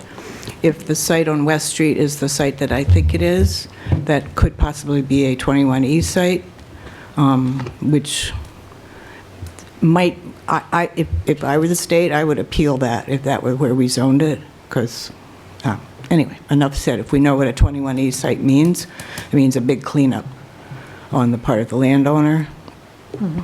In South Carver, the two sites that I think were being discussed, one used to be owned by the Weston Brothers. It's now owned by AGDA. I doubt seriously they're going to build there. I don't know. Farther down, close to the Wareham line, is all wet. I don't know quite how that got zoned that way, possibly because no one wanted it to be there, so they put it in a hole. That's mostly Slocum Gibbs property, which is going to be under a state conservation restriction anyway. So. Right. And in terms of the site behind the Noria, that 29 acres abuts the coal property. And personally, as someone who helped to write that management plan for that coal property and helped to preserve it for the town, I think the last thing we need there is a big development abutting 200 acres of conservation land. Just a bad idea. I think in terms of the site that Mr. Bott showed you, it's just my humble opinion that that is the best site. That's where the development is. If they want to change that, they're going to have to buy it and do something different with it. And there's nothing that says they can't build a grocery store there as well. I mean, it's a commercial area, so that's an allowed use as well. So they could have housing and a new grocery store, or the same grocery store and housing. So to me, I think you want to keep the commercial where there is commercial. Just my experience and my 2 cents. Thank you. Thank you, Thank Madam you, Sarah. Chair. Donna?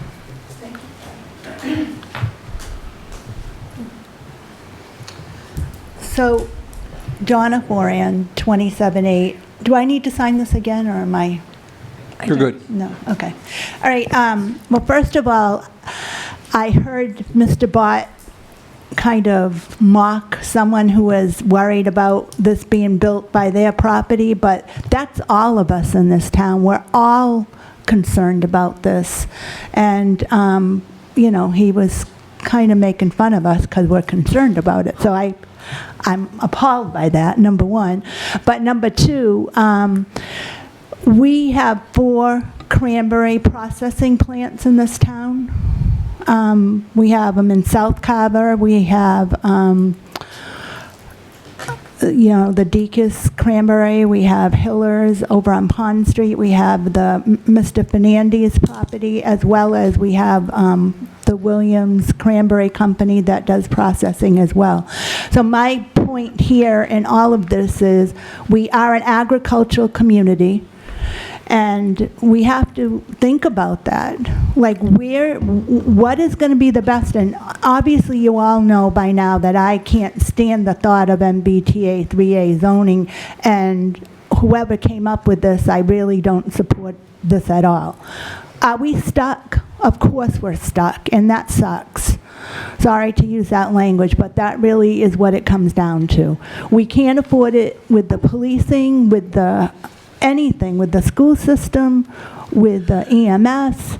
And Mr. Shea, I know I heard you say about North Carver, you don't want it in North Carver, but I never said that. I just think, I He doesn't want all of it. Yes. yeah, you don't want all of it in North Carver. I get the picture, you know, but looking at all of this and, you know, Mr. Constantine coming in here, I'm really sorry, but that's not what we really need is Mr. Constantine's help. But we don't want this. And I know that each and every one of you on this board have been dealing with this concern for at least a few years, actually. But I want to thank each and every one of you for the opportunity to listen and learn, and I've learned a lot through listening to Mr. Bott. But the only last thing I have a concern is I did some research on Judy Barrett, and she used to work for another company that was involved in creating the MBTA 3A zoning law, and I'm really concerned about that. And I think that's a conflict of interest. And that would be my only concern is if she did help to write the MBTA 3A zoning, I would like that to be acknowledged to everybody in this town before we bring a planner in that could have, and I'm not accusing her of it, I just did a little bit of research and I might be totally wrong. But I would like to learn a little bit more about that, if that's possible, but thank you. If I can clarify that, yes, you're totally wrong. Judy Bear has been a planner in Massachusetts for about 40 years. She's written probably 200 housing plans, comprehensive plans. As I have said to other people before, publicly and privately, Barrett Planning is essentially the gold standard of planning and housing policy in Massachusetts. The companies that are available are Barrett Company, There are Horsley and Witten, who I worked with in Falmouth on form-based code, and Bowler Engineering, who we know strictly from their work on for the Green Business Park. There's not a better, more effective, more earnest person to have working in your town than Barrett Planning. Not one. Was she? Not one. Was involved and worked with I think it's RFG. RFK. Not RFK. RFG was a consulting firm. Right, so, anyway, thank Donna. you. Thank you.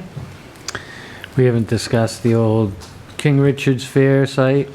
We haven't discussed any of the commercial properties in South Carver, like the concrete plant, you know, various other places like that. There's a lot of places in Carver, and it needs to be spread out, and it can't be dumped in all in one area.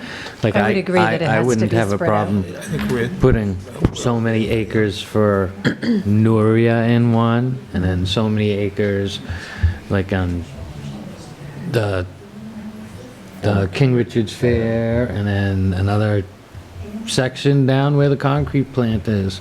If that's what it takes. But I think we need to spread it out and not just, once I think everything is dumped in one area like that, it just becomes a big cluster truck.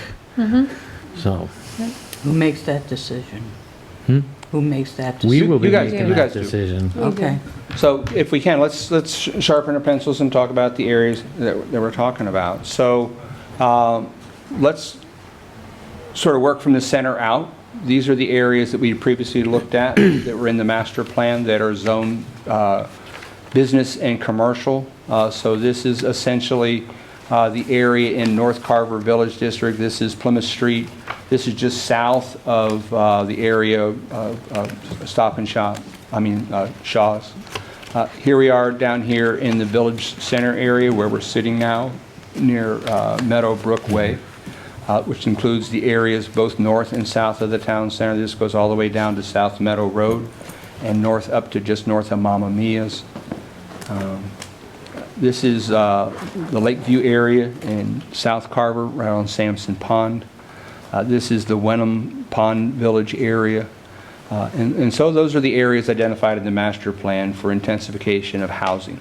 So if we can eliminate or narrow some of those, that'd be handy.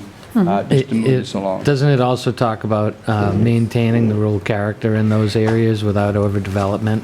Yeah, and to that point, maintaining the rural character in Carver means putting it by Route 44, north or south of Route 44, here on Spring Street. That's what the master plan says. Or on Tremont Street.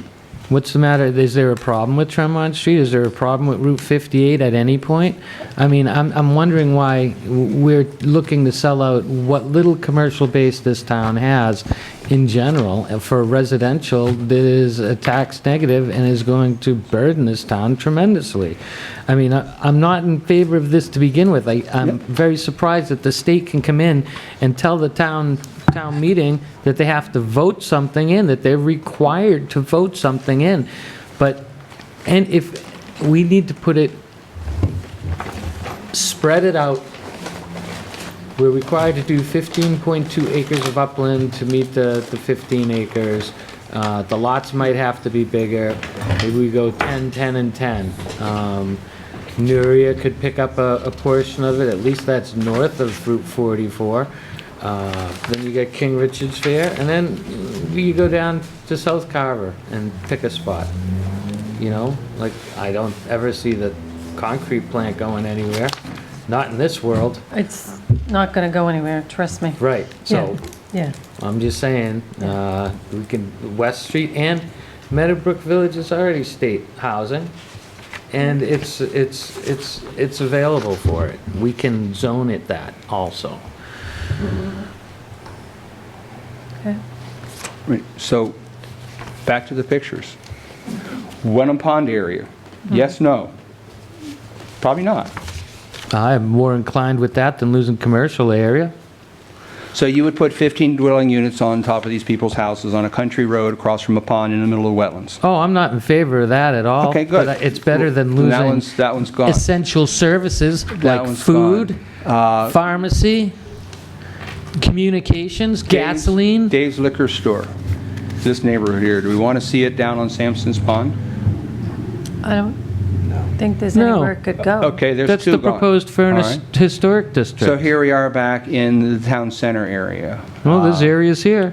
I think instead of it, we should say they, because we're talking about multiple Yeah, areas. exactly. That So just- I'm that seems trying be to, consensus here. I'm trying to No, get you You're guys on giving the us, forewinds. you're giving us very limited choices here, and I think this board needs to go home, and they need to do their homework and find areas that they feel would be appropriate for this. I don't think we need to be spoon-fed or shovel-fed this. These findings are based on the master plan of 2017. Yeah, blah, blah, blah. The master plan does not talk about 15 units an No. acre in the It says center of our land use town, policies in should our protect historic Carver's small district. town in rural our character by right. encouraging growth in preferred Right, locations. and it does, And that it talks about does these certainly preferred does not locations. ask for it in our village district. This So- isn't the decision for the town planner. He might make recommendations, but this is our decision in the end, and we need to do our homework. They're gonna come and they're gonna build it, and that's how we have to look at it. Where are we gonna put it? I would agree with you, Mr. Shea, but as far as going home and doing our homework, my homework would be finding locations that make it very difficult for somebody to come and Right. do that. That's And, what I and would that, like to that do. North Carver at the Yeah. intersection of two state roads is not gonna make it difficult at all. If you don't think Shaw's is gonna up and leave with a decent offer, you're mistaken. They just did it. They moved from one to another. That's not the best performing Shaw's store by any means. And fully agreeing with you, Madam Chairman, again, back to possibilities rather than probabilities. Right. Eventually, it's going to happen. I mean, if we could take these numbers and slice them up indefinitely, the more diluted, the more dispersed, we'd probably say, great, more tax, great, more buildings, more houses. But, so obviously, there's got to be a happy medium at someplace between one, in one area, and one location, and something that we can zone that will give us multiples.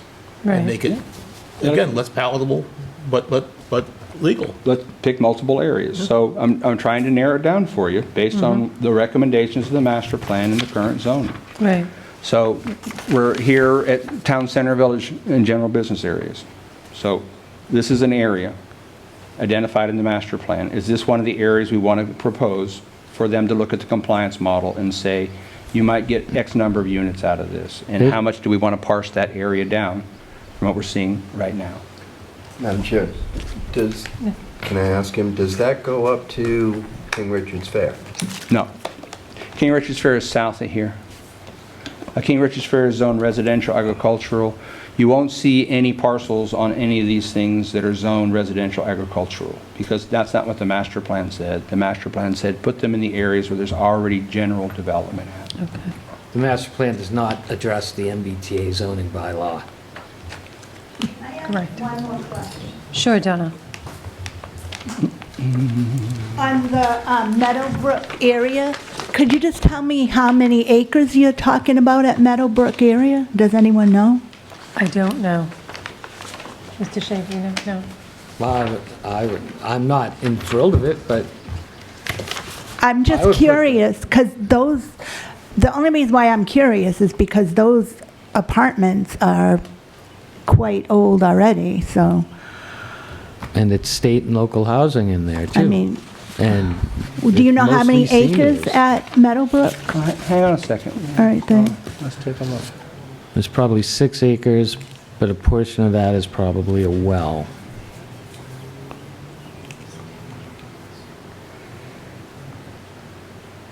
There's Meadowbrook right there.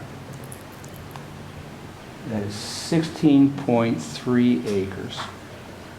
So it could handle 50 apartments, but we already got, No, out of that 16 acres, only about maybe 6 acres is Yeah, viable. that's a wetland with a river running through it. Oh. So, but that's one of the parcels that's right here in the town center and perfectly appropriate for inclusion. And there's a third of it. and then if we went with Shaw's and all down that area and picked that one, I mean, I would still put West Street. obviously, we don't want this, but we have to come up with some ideas. And I would put, No. I just think South Carver is so populated with agriculture, and the ponds and the aquifer, the aquifer, right? I mean, the aquifer in South Carver is supposed to be the best in the whole entire state. And we go put all these houses down there, and the traffic, that's going to be worse. Where in North Carver, you know, at least, I don't know. I mean, it's just sad, really sad, that's all. It is. See, I would go with Meadowbrook and West Street, and I would split the rest between North Nuria and King Richard's Fair. We're talking a total of about 15, 16 acres, am I correct? Yeah. So if we No. have 235 units? With 50% of the town being wetlands, any parcel you pick is not going to net you, all that. No, but we'll look at the parcels and take the net result. Well, my point is, regardless of where it's built, on the moon or in North Carver, 15 acres, if 235 units divided by 15, density of 15 is about 15 and a half. Yep. So, my point, regardless of whether it takes a 30-acre parcel to come up with 5 buildable acres, we're only talking about 5 and change acres in 3 locations. No, because when you build things, you've got wetlands, you've got setbacks, you've got parkings, you've got roads, you've got driveways. Right, so An acre of housing doesn't fit on an acre of land. There's a whole lot more to it. I'm quite aware of that. Okay, just making sure that it's not a 1-for-1 or that much close to a 1-for-1, maybe a 1.5 to 1. I built one house on 15 acres, I was told I couldn't do anything else. And I understand the reasons The for it. most difficult possible, please. Yes. Yeah. That's what I would like our Put it homework in. to Concrete be. plant, 4 of the most 30 West difficult. Street, Meadowbrook. I'm a little concerned about the concrete plan. I won't lie, Mr. Shea, because that abuts my own property. And, Well, I just figured that was unlikely. and I'm not saying that I don't want it in my backyard. You're saying you enjoy the but concrete plan? Those, what's that? You're saying you enjoy the concrete I plan? don't, because they allow people to trespass on our property. Yeah. So where's But the concrete plant at? You got an address for that? Tremont Street. It's on Tremont Street, right before the Berry Guys. They'd need it to build this development anyways, is how I look at it. They couldn't. Right. Plus, I'm sure they're doing well because with the development that's going on, Oh, yeah. Oh, no, they work 7 days a week. yeah, so And I they start think it at 5 would be o'clock every unlikely day. that anybody could Yeah. ever buy them Hear out. all that? Oh, yeah, yeah, yeah. You sure you don't want a nice quiet development next to you? Yeah, 7 days a week. So if So I Meadowbrook think can 4 break down to 5 acres, you know, despite what was said, I think it would be putting 30 West Street on there Yeah. would be a big benefit to the town, and if the state kicks it back, then we change it to somewhere else. Right. Where's 30 West Street? Okay. Again, I'm not looking to get into a protracted argument with the state. I mean, I disagree. We're in a position that we have to be in. But if we come up with what we come up with, regardless of whether, if we don't pick anything obvious, that's obviously not buildable, let them come back at us and let us have a discussion with them and say, listen, we've been backed into this position by this law, which does not take into consideration whatsoever the fact that we are a rural agricultural community. We don't have town water, we don't have town sewer, we don't have any of these things. And as we found out, the people who wrote the bill have no idea. Really? In Massachusetts? Right. That's when I'm talking about North Dakota or Appalachia or something. Really? I know. Outside 495? They don't have a clue. Well, aren't we also waiting for the legislation to get back to us as far as that is concerned? Yeah, I would venture to doesn't say sound so that promising. 2 junior, 2 freshman legislators in the minority party are probably not going to move the needle very far in changing the law. And the law is what the law is, and if you're not in compliance by December 31st, 2025, then you're not in compliance. Right. So we have to move forward with something. So do we like the concrete plant as a location? Let me think about that. Okay. I'll see if I General. can come up with an alternative. Right, but Yeah. a general Yeah. locate, we'll Yeah. call it, these are just, we're not saying put it on the concrete. No, I Right, just want to, We just say, in this my is an mind, I want to area- think about something else, but I would, yeah. Well. And then what was behind the concrete plant? What's all that white? Is that, wet. oh, I'm looking at the big yellow spots that are, What's that in the very right-hand corner there? What's, Well, it's gone. It looked like a stadium, but That's probably solar. that'd be the Berry Guys solar? no, on the right-hand corner, above the solar, lower than that, way lower. Yeah, what's that? Where's the plan? That is Wankinko River, Inc. That looks like solar, and looks like it used to be a hill, and the Earth Removal Committee is making it Federal into something Road. flatter. That's Federal Yeah, Road. 118 Federal Road. Miles Standish. Yeah. What, it looks like it's got wiped out. It's not part of the, clearly not part of Mount Standish. Well, no, it's the road that goes through, off of Cranberry. Oh, no, I know, yeah, I know the road. I'm just wondering Yeah. what that property is. This one? No, above it. That one. You just had, Yeah, that's Wankinko River, Inc. yeah. And based on what I'm seeing right there from the aerial photography, that is an active earth removal operation, likely making things flatter for cranberry bogs in the future, I would guess. Huh. That's not a natural landform, the way that's shaped.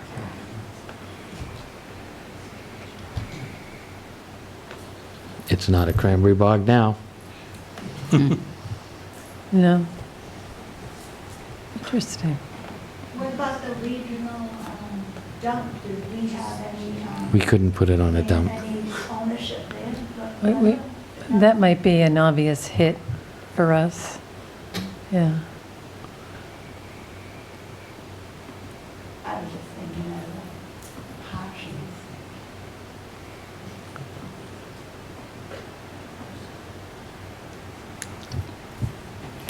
Definitely need to think about this and not Right. jump to any conclusions yet. All right, and so back up to the Route 44 area. Are we going north of Route 44? Are we going to consider including Possibly Constantine's split it in property? I prefer north and south. I'm going with you, Kevin. What is that, Kevin? Keep in mind, Split 44 in half. What? Well, I'd put it on the north side at the very least. Well, if you span just roughly And I would the limit area it to to a the certain east of 58. amount of acres. Right. Well, if you split it, then it might make it even less palatable that they wouldn't want to spend the money on the Shaws if it's half and half. That's what I'm thinking, half Noria, half Shaw's. Yeah, they're gonna, if it was all there, they might actually consider it, but if you split it, one on one side, one on the other, they're not gonna want to drop the money to buy Shaws out. I wouldn't put Shaw's on the chopping east side of block 58. as much So, as I Mr. Bott, put when we Robies, do 'cause, this, you we're know, it's actually long-term usage and designating the issues the with that acreage? property, yeah. well, the first thing that we're doing But the is problem talking is about they've areas closed. for them to look at for the compliance But if model. it's only So what Right. we want then we only are have four- essentially 4-acre properties. 3 or 4 10, Mr. Constantine. 15-acre sites. I'm Okay. okay with his Because I was thinking half. we only have so much time to get this done keep it based on the on the- decision by the boards on, July 1 to this get to a is- town meeting. So we've got to look at what are those areas that we're considering for this. 4.5 acres, I'm just trying to get back to, and then we put, Can we put it up there? Yeah. Yeah. and I like that property that he did that. No. Next one's Robie and Noria. But I also like the property he just outlined that was under earth removal. yeah, so that's Route 44 development. That's just north of there. We're on the town line there, so. All right, so that's Noria right there. And south of 44 is Robies, right? And then what's up? So if we were contiguous to the north, I'm sorry, to the east Yeah. of 58 and split by 44, that would at least have some continuity and some contiguity to it. Yeah, and continuity is one of those things that they're looking for. So this is Roby's property here. So if you went Roby's and stayed on the right side of the road and went to Roby's and Noria's, there's a handful of parcels that you could start with. So that would be in the picture here. I've identified that there's probably 64 acres at that site, potentially, on the right side of Route 44. And then add Norris to that, and, there's 2 places to get a big bump and get started on both sides. Again, we're running into the same issue with packing that side of Route 44. So Give in the Noria town center? 7.5 and give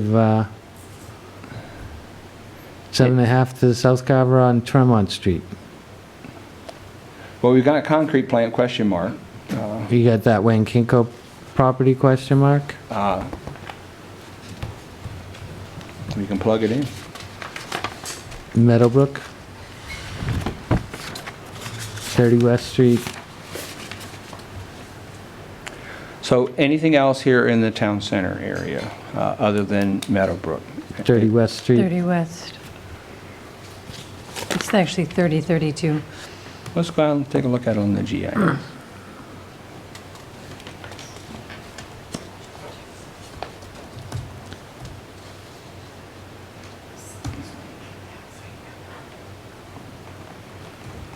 It's worth a shot.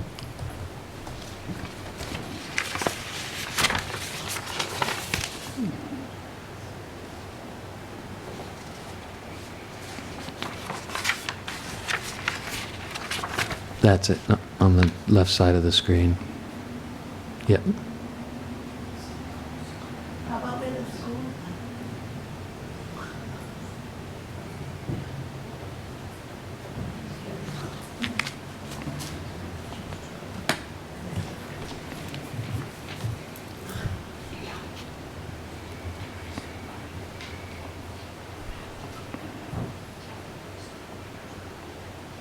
Is that a junkyard? It's not called a junkyard anymore. Used auto parts.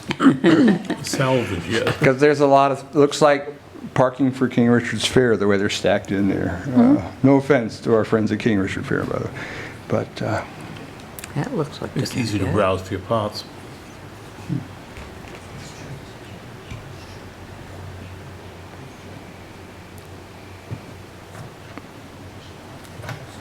so 30 West Street. A lot of history there. Mm-hmm.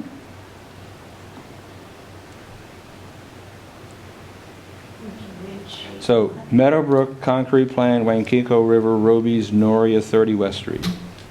My working list so far. Okay.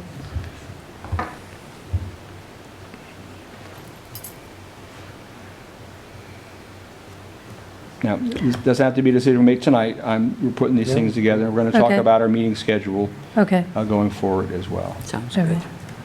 But in order to move this along, because part of this process is we're going to be having a hearing, and we can't have a hearing until there's zoning, and you can't have a zoning until there's an area. So this Right. iterative process Right. that we have to go through to get to this point. So have we got anything else that we What's want the to look property at? to the right of that? Next one. A little more to the right.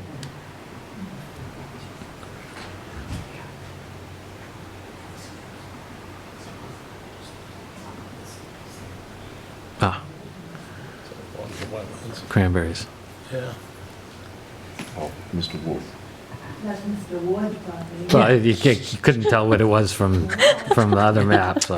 Well, I start on the base map because it's a little hard to follow with the aerial photography. So we drill down to interesting shapes, and then we pull back the wrapping and see what's happening down there. And did you pull up King Richard's Fair?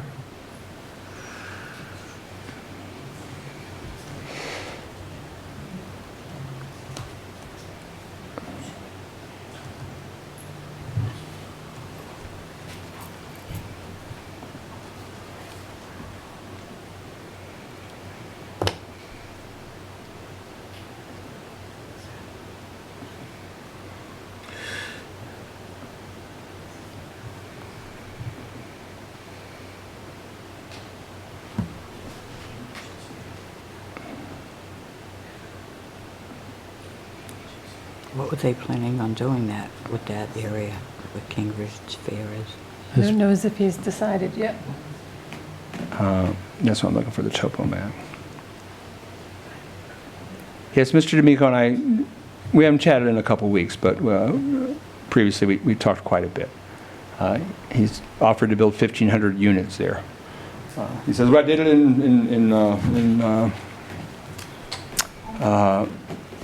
give me a hint, South Shore, North Shore town. Raleigh? No. Where is he? On the bay, the city of Lynn. Yeah, I built 1,500 units for Lynn. I'm like, we don't have zoning like Lynn has down here. That's not going to happen.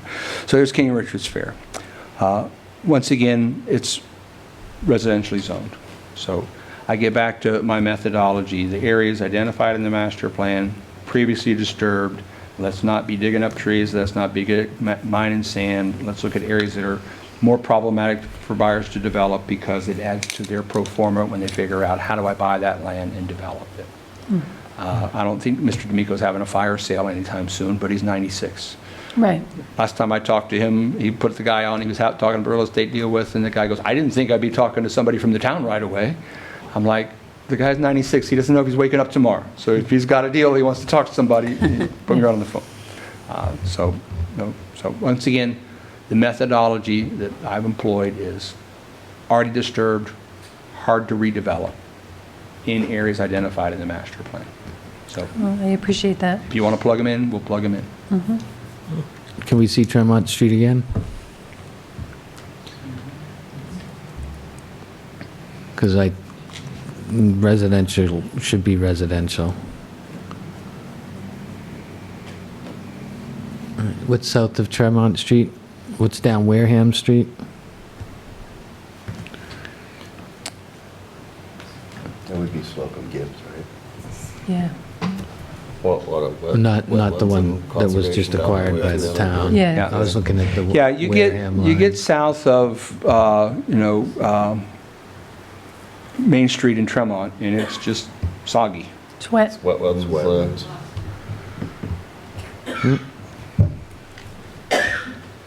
Indian Street. I'm just throwing that out there. Here's a place owned by Lancelot Entertainment. We did too much work on that. They got a traffic plan. Yeah, but that does make our point of not buying and building it there. That's actually an interesting idea. Raleigh.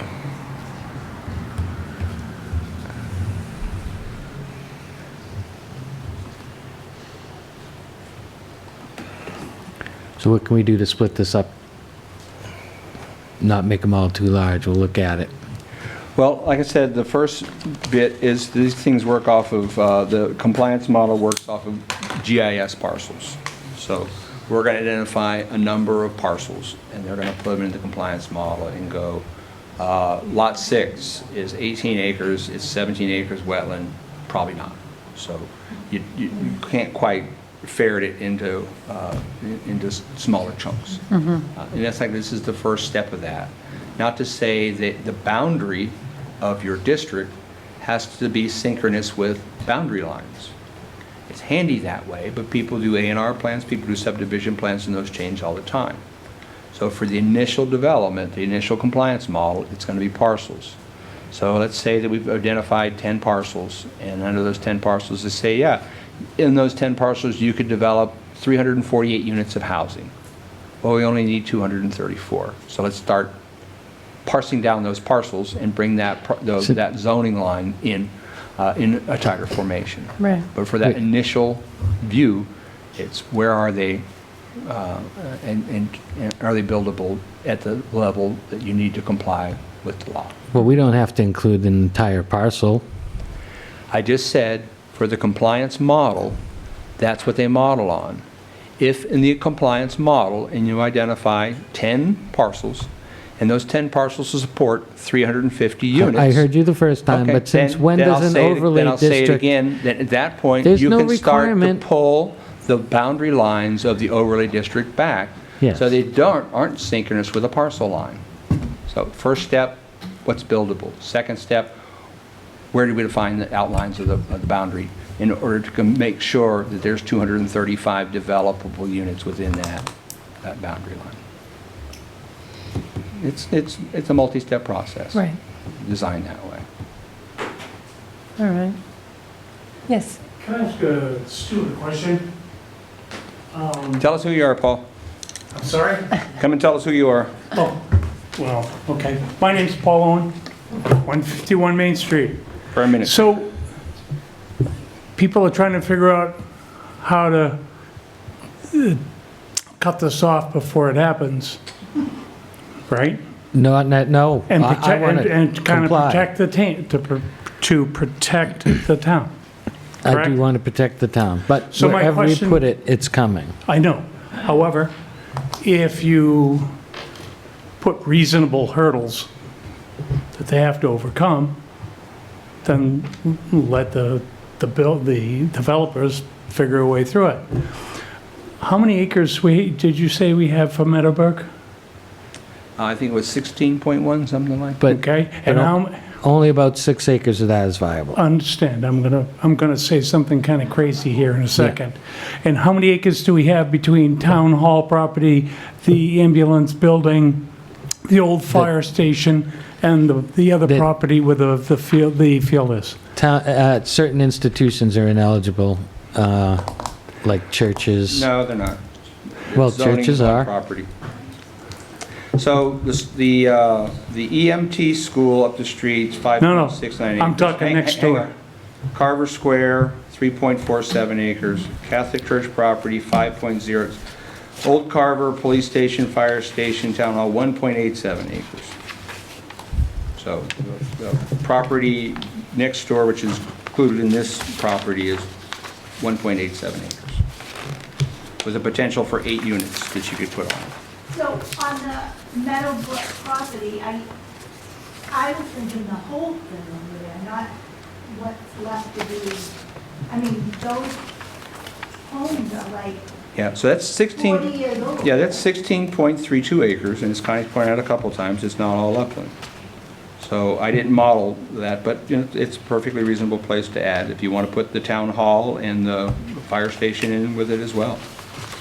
And as you know, I've talked about redeveloping the shopping center down the street as well. Much to The shopping center down the street? Much to the chagrin of some of the folks here, but these are those Which areas. shopping center do we have?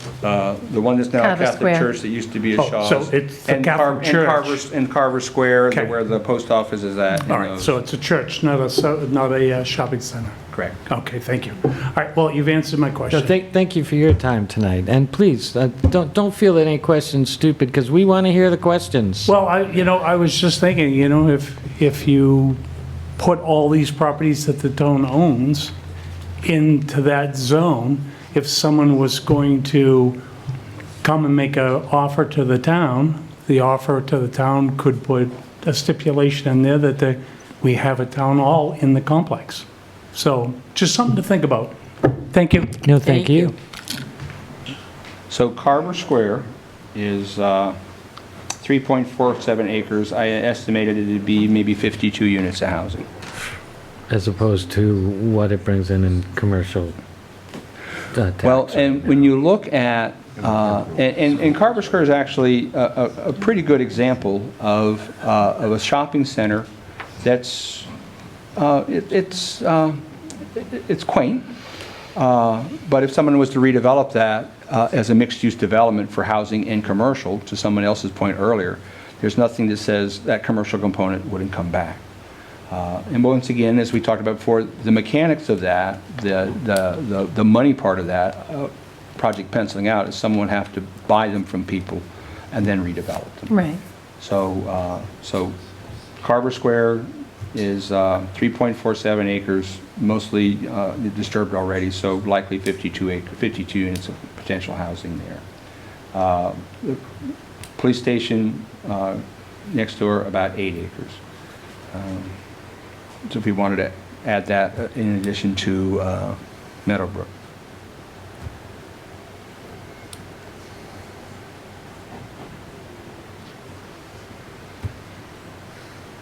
And regarding the chagrin, I think you're talking about the shopping station, the shopping strip mall that became a church. I think that was initially just sort of a visceral reaction by some people saying, "Oh my God, you're going to zone in my church." That was me. I'm trying to be nice because Yeah. my feeling Churches are an is, my feeling institution is that's that, excluded from this bylaw. No, they're not. They Go are. on. I've read the law too. You were saying, Alan? basically, it obviously, if they chose to sell, that would give them the means to build something an awful lot nicer, I think. Speaking as a Catholic and as someone who likes pretty churches. So, I think you just probably offended a lot of people in town, Ellen, but just, oh well. I'm not Catholic. By the time I but- started. Yeah. I blazed the way for you, dude. Sorry. I mean, well. So, Meadowbrook, concrete plant, Wankinko River, Roby's, Noria, 30 West. To quote the words of the previous chair who ran that excellent Carver, Kingston, King Richard Fair meeting. Any other takers? You did a great job tonight, Alan. You did a great job. I think that might be it for tonight, Okay. but to be discussed further, All right, excellent. because we are going to go home and, like Yeah, because Mr. it's Shea 9, said, it's we're going to do our 9/11 right homework. now. Yeah. So let's talk about, I need you guys to get to sign this decision for me before you get anywhere tonight, so let's not forget that. Couple other things for this evening. We, if I may, Yes, please. so we have an economic development plan that we're working on, a grant-funded project with Serpent.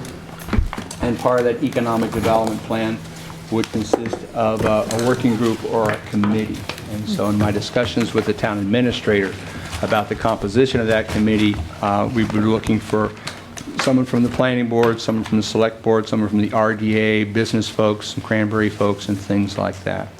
So is there anybody on the planning board who might be interested in participating in an economic development plan?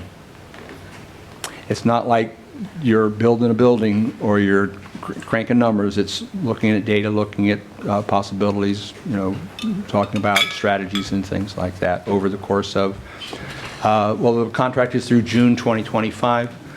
It could conceivably end on December 31st or June 30th, 2026. It could end on December 31st, 2025 because there wouldn't be any money because someone might say you don't have that funding anymore. Right. But there's an economic development plan, and we would like to have someone from the planning board sitting in that group as well. So if there's any members of the planning board who have any interest in helping out with the economic development plan and working with Serpent, let me know. We'll forward them on to the town administrator. Very good. And the meetings are? Well, we haven't gotten to that point Okay. yet, but most of those meetings, we've got Zoom components as well. Okay. So the Serpent meetings that Kevin and I go to, that Connie and I have gone to before, are all on Zoom. Okay. So you can do them in the comfort of your own home with whatever you have up off the screen. It's a very flexible organization that way. So we need somebody for the economic development participation plan. If you got anybody tonight, great. If not, we'll move on for that at a future date because that's not very pressing. Also in my notes, we did an A&R plan on Fuller Street a couple weeks ago for PMP development. Mm-hmm. They had a Scribner's error in their plan. How about Where that? that box that says plan approved, not under subdivision control, they didn't put the not in. And so they brought it to the registry, and the registry says, this says it's a subdivision plan. He's like, eh. So we have that same plan back with the proper name in the box. So if the Okay. board is comfortable enough re-signing that A&R plan, so that person can And record that's it. the one with the cranberry box? Yeah, Yeah. on Fuller Street. Yeah. Where they basically just had 7 lots and just redraw 7 Right, lots with the lines going out into the boxes we talked about. Right now, our next meeting is scheduled for July 22nd. Mm-hmm. And based on where we're at with the MBTA zoning bylaw, I had this dream on July 1 that, gosh, there's nothing going on. We could have one meeting in July and have the summer off. But we likely need to meet on July 22nd to drill down on some of these properties that we I talked would agree. about. Yeah. All right. So we've got a next meeting coming up on July 22nd. Our MBTA zoning meeting with Barrett Company is likely going to be at the Carver Police Station, so we have room for folks to come. And because it's not our regular night, anyhow, the select board's in here, so we'll likely have that at the Carver Police Station. Okay. August 12th is our regularly scheduled meeting. We have a special permit that could be ready for that night as well, the second duplex for High Street. So do we want to meet August 5th, August 12th, and August 26th? Or do we want to look at meeting the 5th and maybe, pushing off the August 12th meeting till the next week, to the 19th? We don't have to make that decision tonight, but we're going to have a couple meetings about the MBTA, so you guys are going to be busy. And I'm trying to keep you in the game early in the summer heat. So right now we're 22nd and the 12th. I mean, it's the 22nd and the 5th. I ask about the 12th because Michelle, the person who runs this operation, she has to post the hearings, so we need to know if we're doing that on the 12th or another date. Okay. We could push it out likely to the 26th as well and just meet on the 5th and the 26th. But I have a feeling that we're likely going to need to meet to talk about the MBTA sometime between the 5th and the 26th. So just putting that out there that do you want to meet the 5th and the 12th, or do you want to meet maybe the 5th and the 19th? Do you want to see how our next meeting goes? Sure. Fine with me. So our next meeting is Tuesday night. Next Our week. next meeting is Tuesday night, July I just mean about 22nd. the discussions about the MBTA, because that seems to be the driving. And that's the only thing that's on the Yeah, agenda at this right. point, unless another A&R comes in or Right. something like that. And we can talk about, Next Tuesday? Yeah. I may not be able to be here next Tuesday, so. I will definitely not be able to be here, and it's killing me, because I may do some writing on this and circulate it. okay. I have to be in the hospital, so. Oh, right. my goodness. Well, we've got a July 22nd meeting. That could also be a July 29th meeting. If it's later, possibly in the week I can come. I'm not opposed to either, Yeah. or both. Unless I can do it over the airwaves, I guess, too. I don't know what condition I'll be in. With a morphine drip? I don't know what condition I'll be in. I have to stay the night in the hospital that night, so I don't know what condition I'll be in. So like I said, right now, it's our schedule is July 22nd. We don't have to post for that for a while, but I'm just trying to sort of mirror out the schedule. So if we met the 29th, we'd meet the 29th and the 5th. I think if we meet on the 22nd, we get a chance to sort of hone some of the areas that we're talking about and give Barrett Group more time to look at those in the compliance model and help shape the zoning. So I'm leaning into the 22nd. Yeah, I would agree. Does anyone have any thoughts? On agreeing to the 22nd? Yep, the 22nd and August 5th. Yeah. The August 5th is going to be our meeting in the police station? Correct. With Barrett? Correct. I'm fine with the 22nd and the 5th, but Okay. we're going to lose Curtis on the 22nd. Well, I mean, if you guys need to And go Ellen, carry right? on, carry on without me, Well, I you guess. won't be but, excluded. You can't make the 22nd, right? I can't make the 22nd or the 29th. I'm going to be away for 2 weeks. Oh, okay, all right. Well, I will say this. Well, that kind of activity. I will say this, if anybody wants to send me their notes, their ideas, their locations, I will carry that ball at the next meeting. So, unlike me, if you're not going home to watch the Tour de France, no spoilers, please, then you got time to look at parcels and things like that. But you can send me a list of what you got on your mind. Like I said, we don't want to deliberate outside of a meeting, but if you've got notes and things like that and things you're considering, send them to me, and I'll carry the ball at the next meeting and bring that as part of the discussion. Very good. All right? So, sign an A&R, Yeah. sign a decision. Connie, your motion is in this, on the signature page. Can I get a motion to adjourn? I will make said motion. Second. Very good. Mr. Lake? Says aye. Aye. Aye. Aye. Aye. All righty. Thank you.